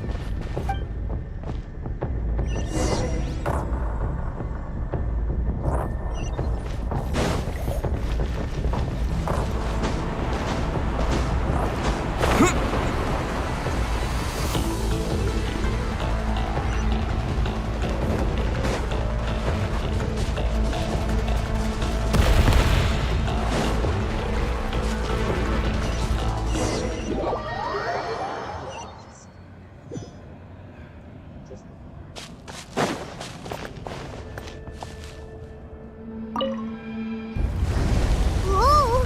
What's going on? An earthquake? We're out of time. It's the power of the abyss. Quick! It's a Sealy! The Sealy opened the way for us!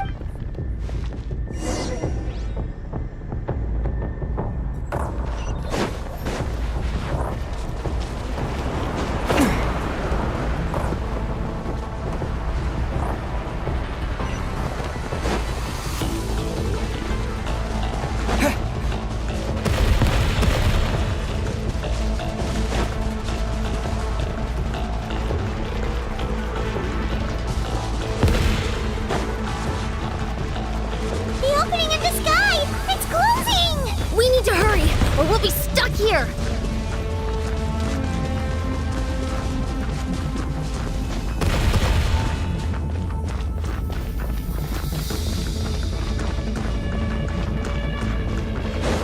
Watch out for the falling rocks! Quick, through the middle!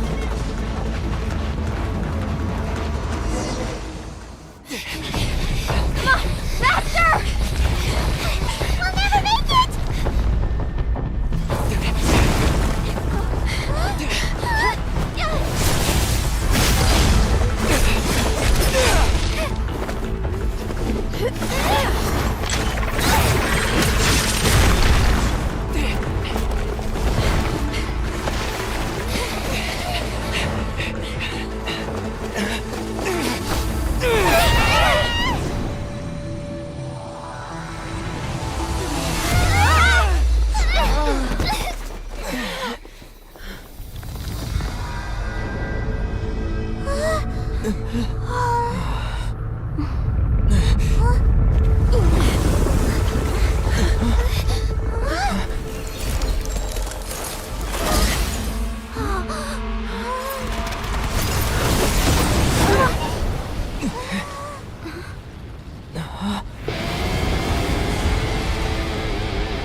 You've done well.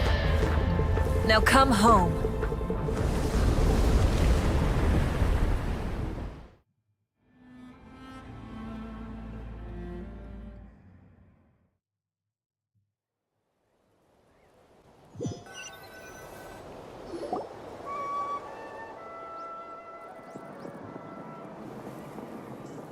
We're back! The Pyro Archon saved us. But she's not here. Yeah, didn't she say she used it all up? She's still in the Speaker's Chamber. What we saw in the Night Kingdom was just her consciousness. So you're saying her consciousness did all that? Every great display of power comes at a price. You must feel terrible, Kachina. Just hold on. We'll get you to a doctor soon. Let's get back to the stadium. The Pyro Archon said she'd have a doctor waiting for us. I recommend getting a full checkup, just to make sure no damage gets left behind. Paimon feels okay. What about you, Traveler? Right. You always seem to do pretty well against the Abyss. Let's get going. We need to share what we learned in the Night Kingdom as well. Right. The Y-Up mentioned something about the Pyro Archon's plan. What is it exactly? I'll let her explain everything. We're all a part of the plan now. Every move we make from here on out will decide Natlan's ultimate fate.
Huh.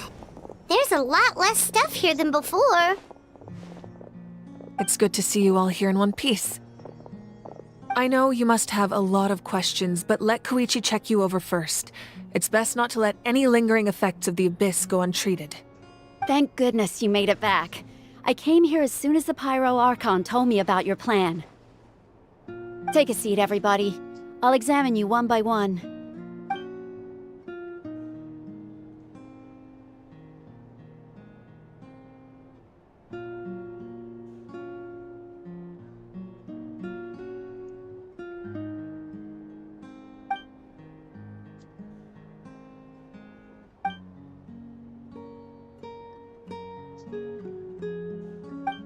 All right, that should do it for now. But just to be safe, I'll perform another checkup in a couple of days.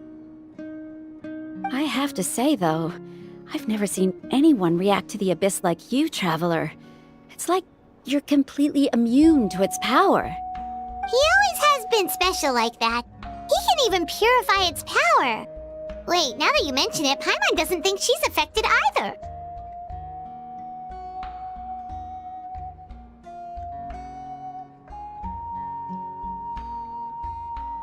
Given the current situation, that ability will likely play a great role in the events to come. Of course. I still have patients to see, so I'll head out. Thank you, Koichi. All right. We might not see eye to eye, but we both had good intentions.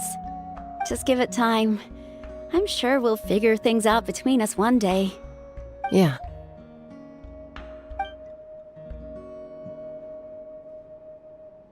All right.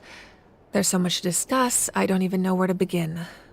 You've seen it for yourselves now. The devastation in the Night Kingdom. I'll get straight to the point. Natlan is on the verge of destruction. It's very possible our nation has less than a year before total devastation. Huh? No. That's right. But I've only ever disclosed that fact to the handful of people working with me to save this nation. Our looming destruction is not a recent development, but the inevitable conclusion of the disaster the Abyss initiated 500 years ago. Mualani told us a little bit about that. 500 years ago, all the nations of Teyvat were invaded by the Abyss. Unlike the other nations, Natlan never had stable and deep-rooted ley lines, so we suffered the worst of the invasion. The battle against the Abyss was exceedingly long and brutal. In the end, victory came at the cost of our civilization and countless lives. Even then, it took centuries of solving the disasters caused by the Abyss to finally achieve the peace we know today. And still, this is but a superficial victory. The forces of the Abyss have merely been driven back underground. Their threat to Natlan remains as real as ever. I'd never have guessed. The problems plaguing the Night Kingdom are all the more complicated because that realm is essentially functioning as Natlan's ley lines. Immediately after the war, our calculations estimated that we would have a maximum of 500 years before the Night Kingdom was completely lost to the Abyss. But at that time, we were a nation of the destitute. Our people no longer believed in victory. nor did they hold hope for the future. Our civilization was dying, our faith crumbling, and the line of power passed down from the Wyab nearly severed. If we didn't bring the nation back together, it would be foolish to even dream of defeating the Abyss in the future. So, the Archon had a long and involved discussion with the heroes of each tribe, and finally came up with a 500-year-long plan to save Natlan. So that's what happened. After finding Kachina, I encountered a strange figure who gave me a series of new memories. Since the plan was mentioned in those memories, I guess I've been chosen to play an important role in it. But there's still something I don't understand. Those memories showed me the Pyro Archon from back then. And it was you. Huh? But that doesn't make any sense! The Pyro Archon is supposed to be human. It's impossible for a human to live that long. That's right. The hardest thing for humans to overcome has always been time, or rather, the natural limitations of our lifespan. A god can extend a human's life by using a certain amount of divine power, or subjecting them to a curse. But, as we all know, Natlan doesn't have gods like that. We can only rely on our own methods. A human life is like a flame destined to be extinguished. 500 years ago, I placed my life within the sacred flame. Only by dying before my time could I have the chance to wake up again. So, in other words, this is your second life? Yes. We only managed to defeat the Abyss all those years ago because the tribes came together as one. If the Natlan of the future was to have a fighting chance, the Pyro Archons that came after the war had to rebuild the decimated tribes. The goal was to reunite the people and restore the strength of each tribe's Wyab. Once a tribe was back to its full strength, the tribe's Wyab would select a hero, indicating the tribe was once again ready for war. The Chosen would then stand by my side in defense of our nation, just like great heroes of old 500 years ago. So that means I'm one of the Chosen? That's right. You bear the ancient name Umoja, the same one held by the hero from your tribe 500 years ago. It means unity. After your adventure in the Night Kingdom, I trust you've come to fully understand the meaning of that name. So in other words, you always knew who the Wyab were going to pick from each tribe? Yes. According to the plan, each tribe was supposed to have been fully restored by the time I awoke. But something went wrong along the way. The 6 heroes successfully inherited the ancient names from 500 years ago, but the intel regarding the plan wasn't passed on to them. Once again, it comes down to the deterioration of the Night Kingdom. Communication between the Sacred Flame and the Wyab has been blocked. Just like how the Ode of Resurrection failed to bring Kachina back. Exactly. It's just another tactic the Abyss is using against us. The Abyss may not possess intelligence, but its methods certainly aren't easy to counter. If we want to unblock that information from being passed on, my presence alone isn't enough. The ancient name-bearer must establish a greater connection to their name. So, I've tried my best to help them from the sidelines. Currently, Shilonin of the Children of Echoes, Kinich of the Scions of the Canopy, and Iansan of the Collective of Plenty have all been acknowledged by their names. During your adventure, you too earned the acknowledgement of your Wyab, Mualani. In the process, you gained the memories stored within your name. But we have less than a year! Yes, but we have no choice. We cannot start the plan until all the heroes have been gathered. That's also why I haven't been able to take action despite the urgency of the situation. But if you knew this whole time, why didn't you just tell me about my role in all this? Wouldn't that make everything go a lot faster? Perhaps, but the opposite could also be true. Knowing your destiny too early could mean failing to realize your full potential. Just like your determination to save Kachina, I hope your commitment to this endeavor comes— So I suppose you're not going to tell us who the final 2—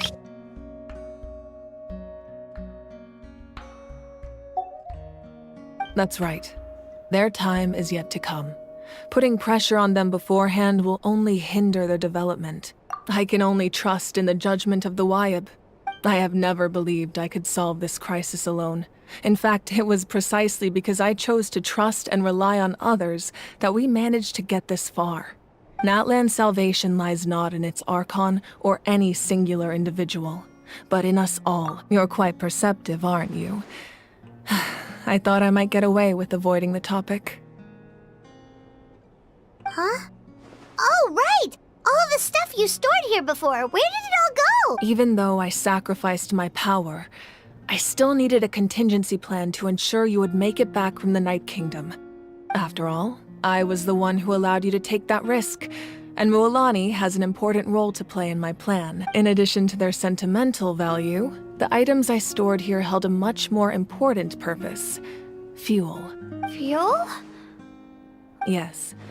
The stories embodied by those items are certainly important, but there's an even more significant trait they all share. Every item belonged to a hero of Natlan. Over time, they became imbued with a certain amount of contending fire from being carried in battle. On their own, each item's power is limited, but together, their combined effect can prove quite useful in a dire situation. By burning those items, I was able to activate the contending fire stored within them to open the boundary between the two worlds. It was a rather crude approach, so all their power was depleted in an instant, as you can see. But weren't they all precious treasures? What about their stories? That's exactly why I dragged you all here. No matter what, I never wanted the Pyro Archon to have to use that power. Oh, I'm so sorry. You have nothing to be sorry for. You all deserve my thanks, actually. If you hadn't saved the totem pole, that area of the Night Kingdom would have been forever lost to the abyss. And then, it would only be a matter of time before the Children of Echoes was met with disaster. Besides, when those heroes entrusted their belongings to me, or the Pyro Archon of their time, it was out of a desire to contribute to Natlan's survival. If they knew those items helped save the present-day heroes of Natlan, they would not mourn their loss. Even when you put it that way, I still feel bad. There's no need. Remember what I told you about time? The people and the events of the past are never truly lost to us. We simply carry them with us in a different form. In that sense, we didn't lose anything at all. If you still have regrets, let them fuel your resolve in the battles to come. Your deeds will become new legends and nurture new forms of power just like the items once stored here. Well, we'd still like to return the favor. Well, if that's the case, now that Kachina has returned, we can finally hold the victory feast and celebrate your team's triumph in the Night Warden Wars. And we could all use the rest, that's for sure. Plus, you'll be able to silence everyone who doubted you once and for all, Kachina. Still, now that I know the danger we're facing, having a victory feast doesn't feel right. Try not to let it get to you. It's important to stay calm. Worrying about it will only affect your judgment. All right, you should head out. I'll join you in a bit.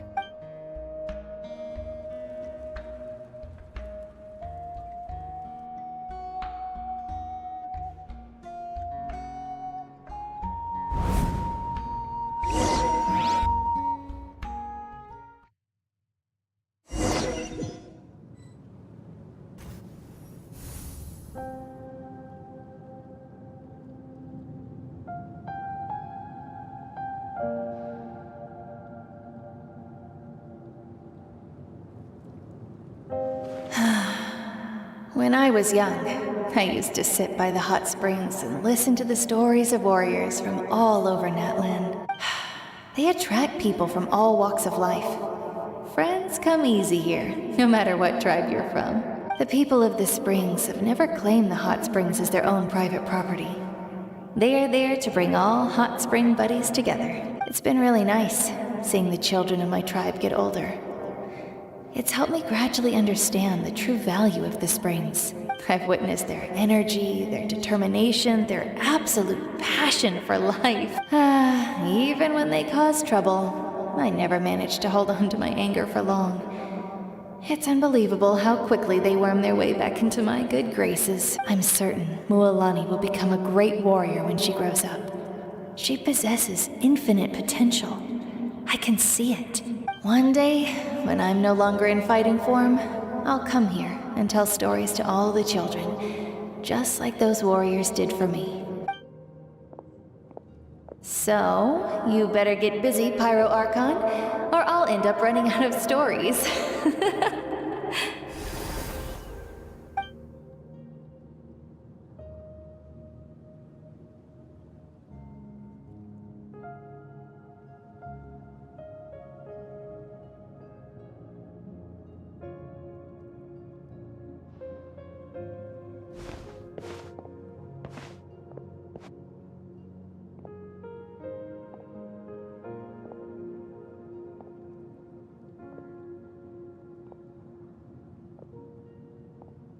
Our nation is engulfed in darkness. Our tribes stand divided, and yet you promise victory in the distant future.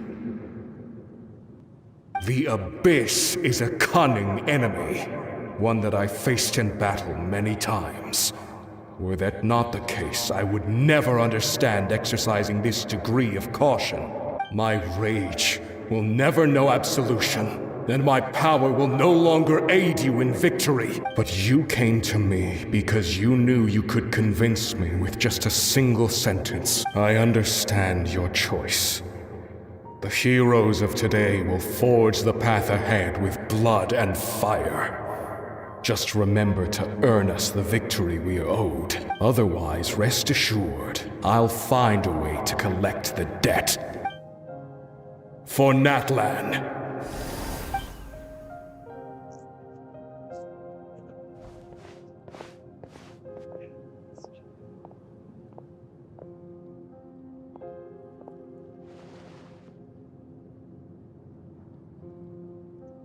So, you're gonna head 500 years in the future to serve as the Pyro Archon again? But what about the you from right now? You're just gonna die? You can't ask her those questions and expect her to answer, my dear. The decision is hers to make, and she deserves our support. We will do everything we can to rebuild the tribes. Don't you worry. Even across time, we will all do our part to fight for Natlan's future. Yeah, Mom's right. We'll always believe in you, sis. Oh, seriously though, Dad should be here. Where is he? I imagine he didn't know what to say, so he chose not to come at all. Don't take it to heart, my dear. That's just who he is. Just remember, no matter what happens in the future, we will always love you.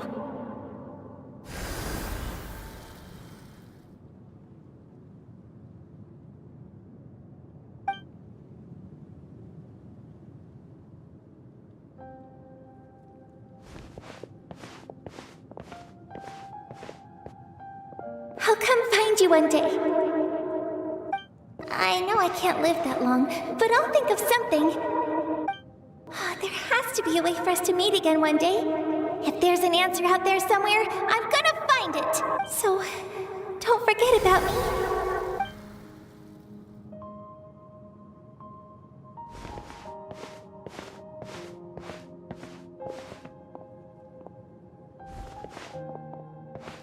If that's your decision, then you have my full support, Archon.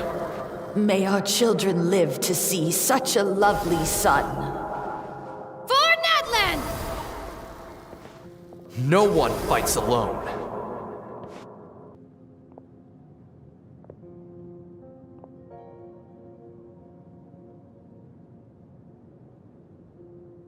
The rules are my legacy.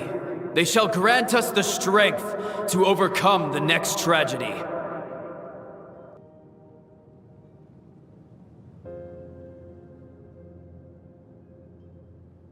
War forged the 6 tribes, taught us how to fight, instilled in us what it means to love. Who will be the one to bring this to an end?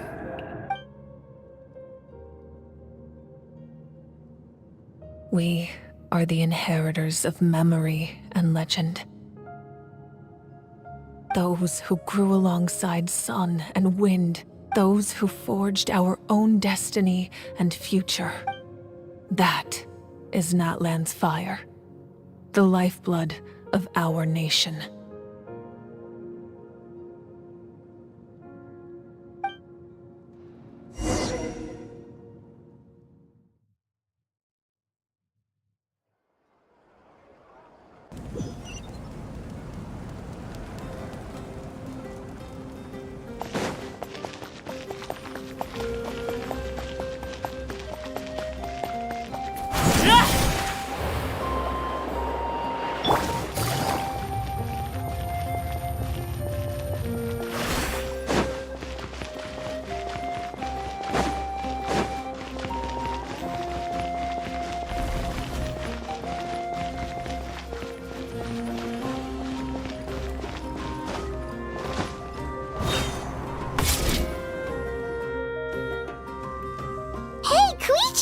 You here for the victory feast too?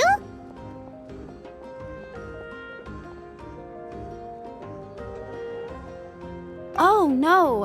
I knew Chaska would be here, so I just came to deliver some medicine. I was about to leave, actually. It's not that I don't want to celebrate Kachina and the others. I'm so glad she made it back. It's just... well, I'll make things awkward if I'm around my sister right now.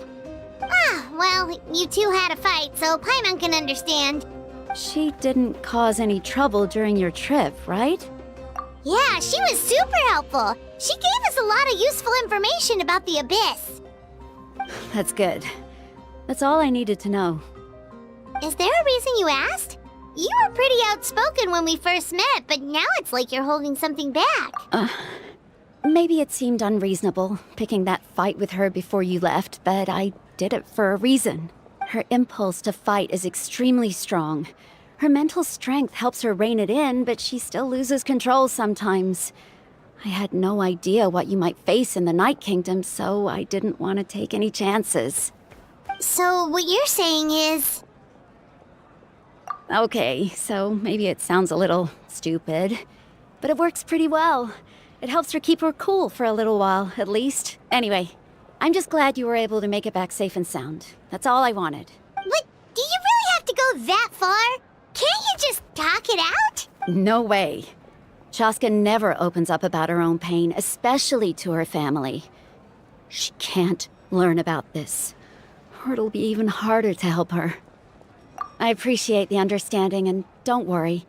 I'll find a way to help her ease this burden. Anyway, I need to get going. Enjoy the celebration. Oh, and if you ever need a doctor, you know who to find. Huh.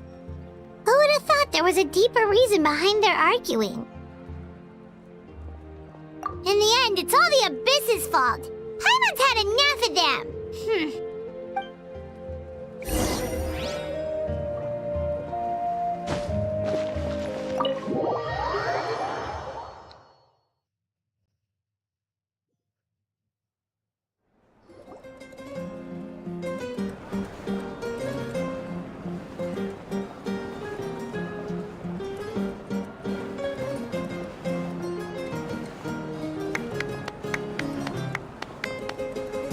Let's give a huge round of applause to our brave young warrior, Kachina!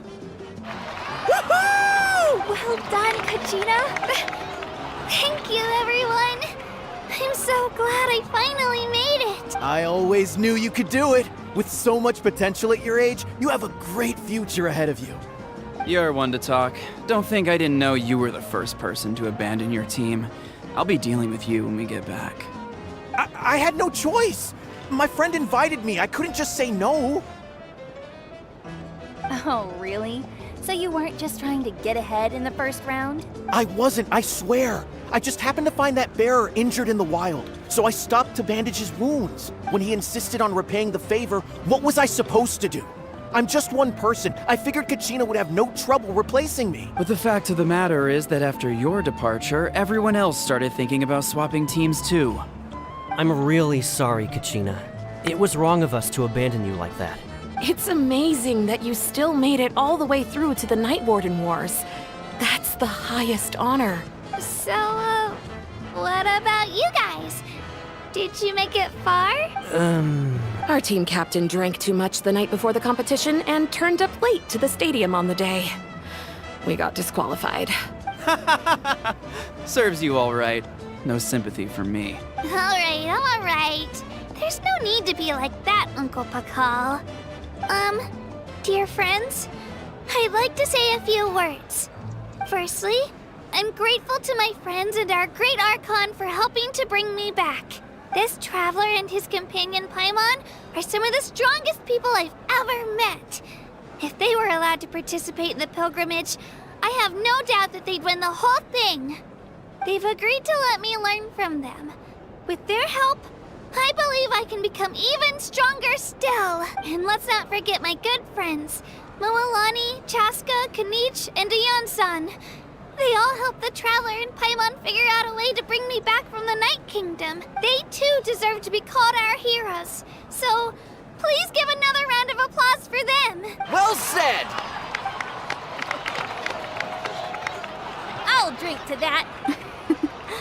To be honest, it's a bit overwhelming. Well, you better get used to it. Next up, undefeated champion! Hey, please don't make fun of me.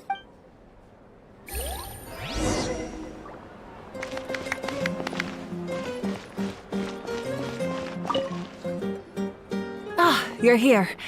Have some fruit juice. I got it specially for you two. How did you know? That's Paimon's favorite!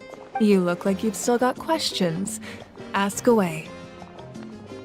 Because they had their own lives to live. The thought of telling them, abandon your families and everyone you love, and come with me to the end of time, for in 500 years Natlan will be destroyed, it seemed too cruel.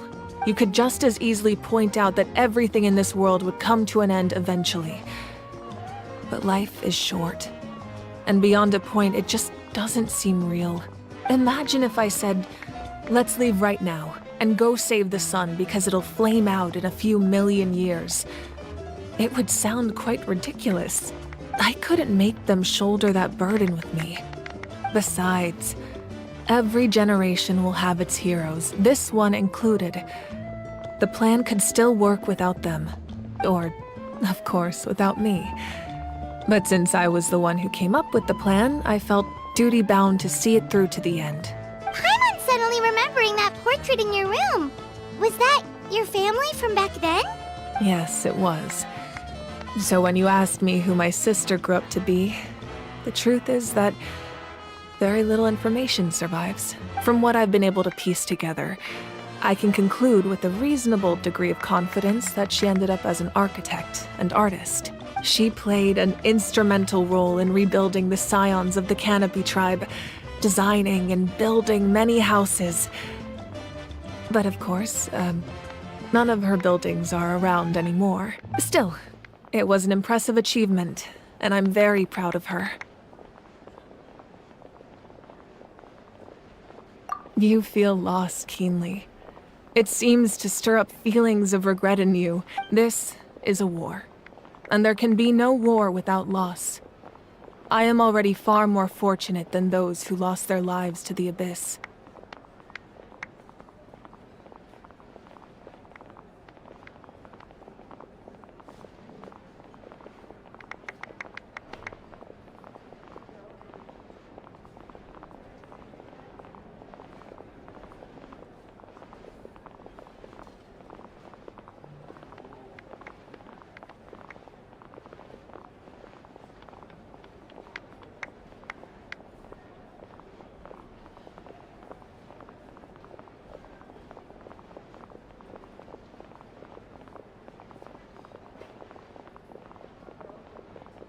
The people of Natlan look to me as their Archon, and the weight of their expectations is mine to bear. I must see our fate through to the very end, no matter what I may find there.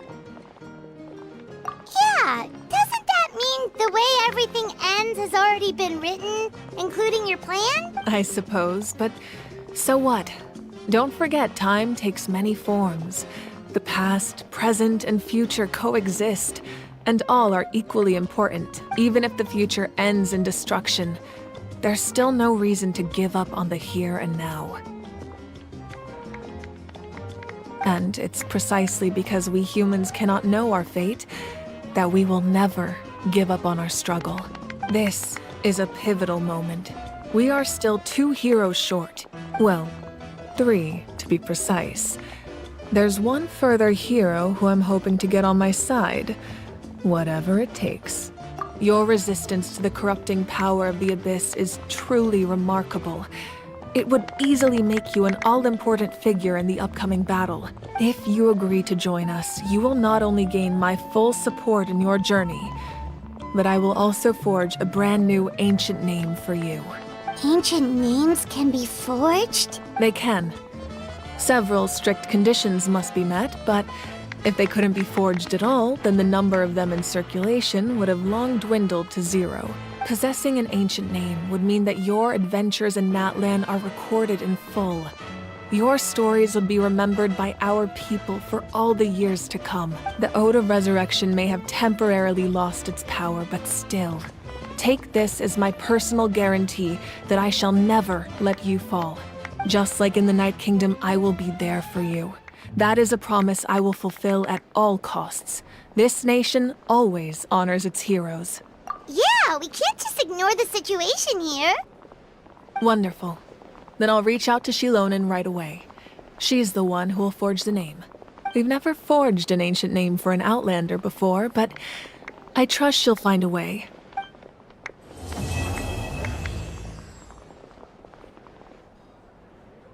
My lord, we've received word that the Pyro Archon has lost much of her power. Although your injury complicates things, this is most certainly the opportune time to seize the Gnosis. Victory and defeat are rules, not outcomes. I have never taken advantage of an opponent in a time of weakness, and I don't intend to start now. As for you, I must confess, I did not expect that little trick of yours to save the day. No matter how dense the fog, as long as the sun remains, we cannot turn day into night. She could have dispelled it. She simply chose not to. You don't have much time, and you're injured on top of that. What do you plan to do next? I'm beginning to see just how useful you may turn out to be. You heard something from here, didn't you?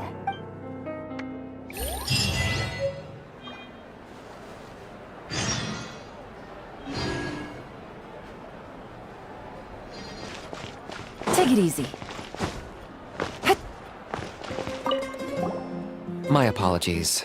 I knew more than I let on. Everything comes at a price, and most heroes aren't people who set out to become a hero. If you cling too tightly to your goal, you end up losing things that are far more precious. But in any case, we're now on the same page.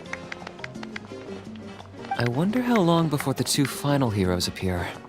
From the Flower Feather Clan and the Masters of the Night Wind.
Hello,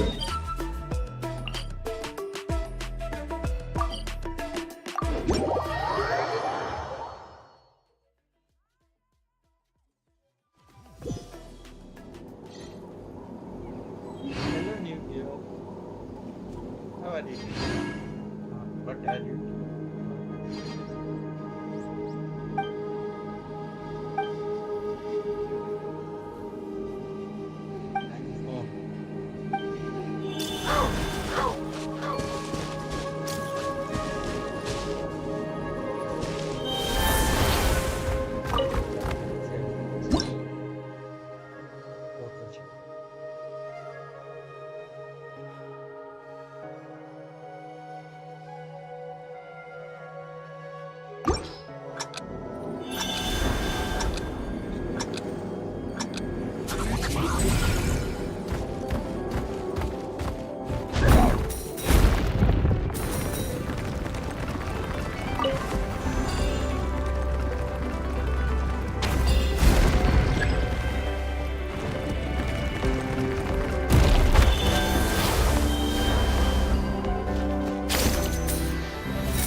Follow the wind.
Time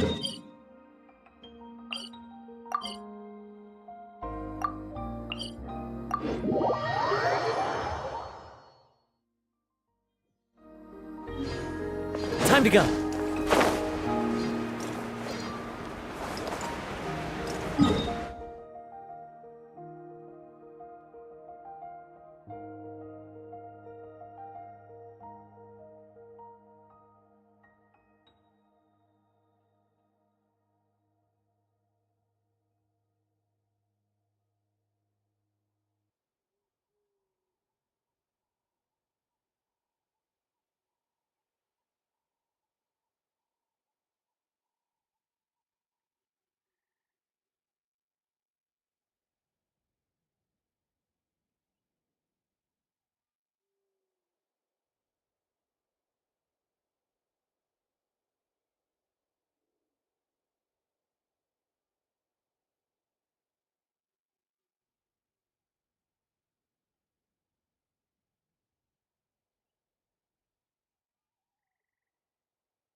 Tempatnya saya ada di depan.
do this then!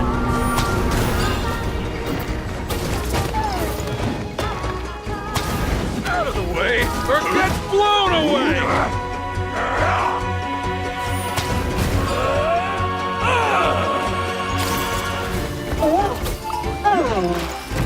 Strike like stone!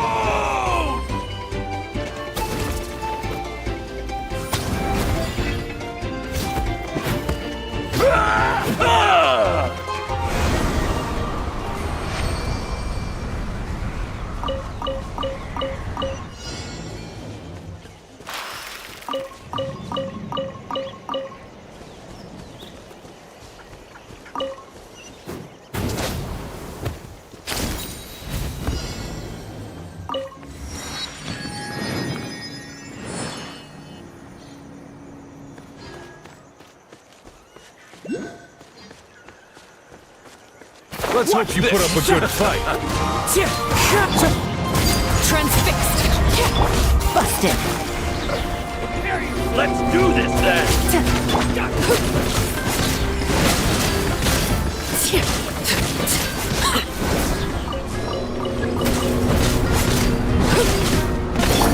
Quietly now.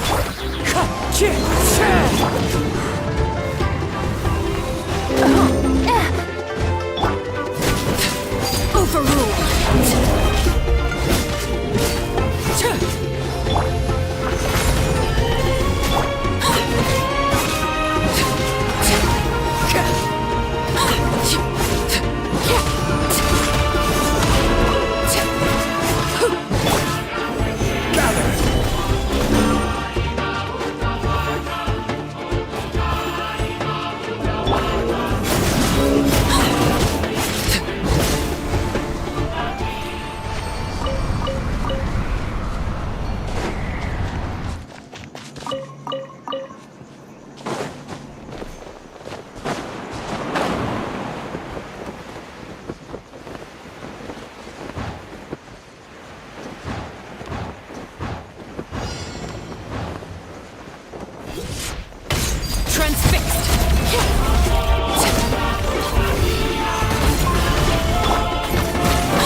Into the wind.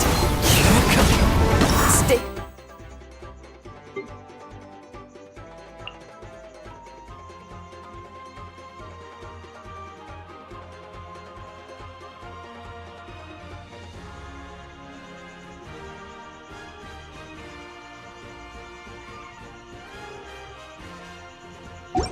Focused. Never again.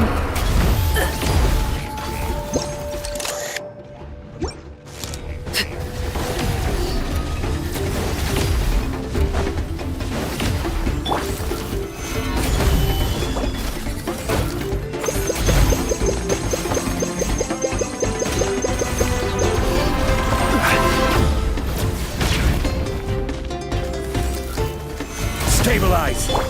Busted. Everlasting as the moon!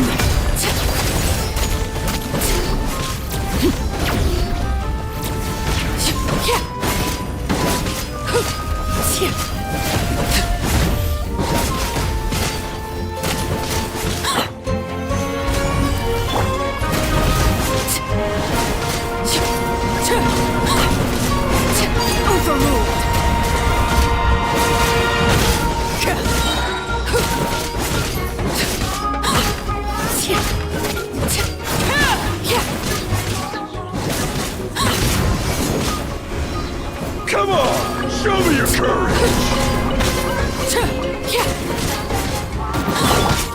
That hurt! Gotcha!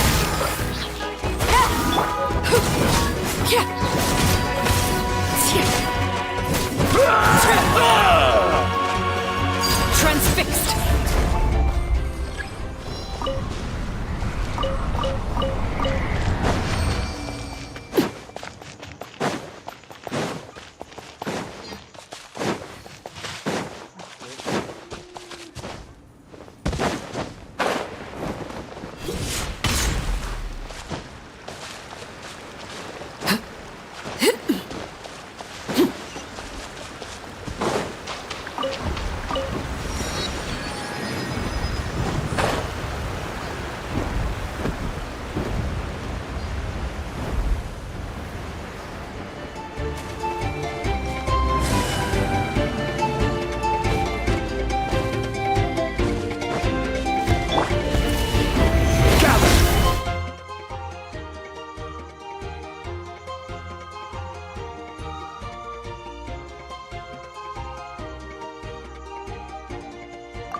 Order guide you. Things are about to get dicey.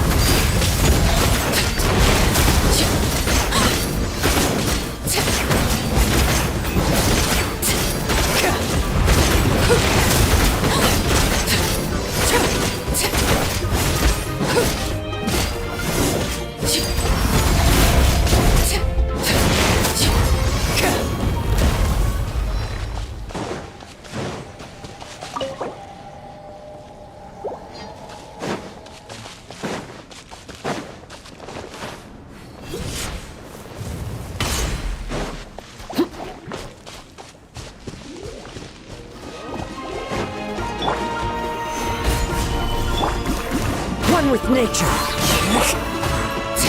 Laid bare. Ah, something with which to commemorate this occasion.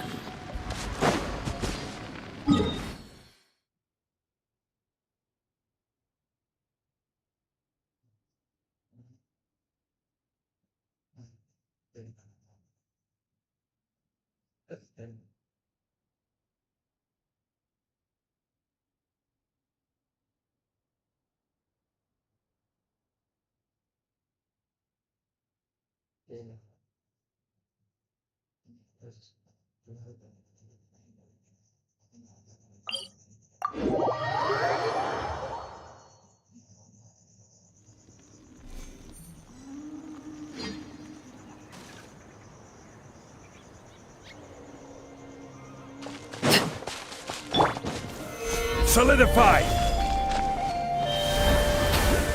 All right, What let's else finish this left? fast. Here comes another.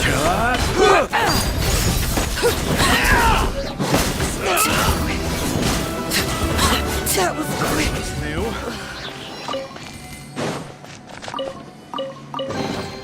What greater pleasure is there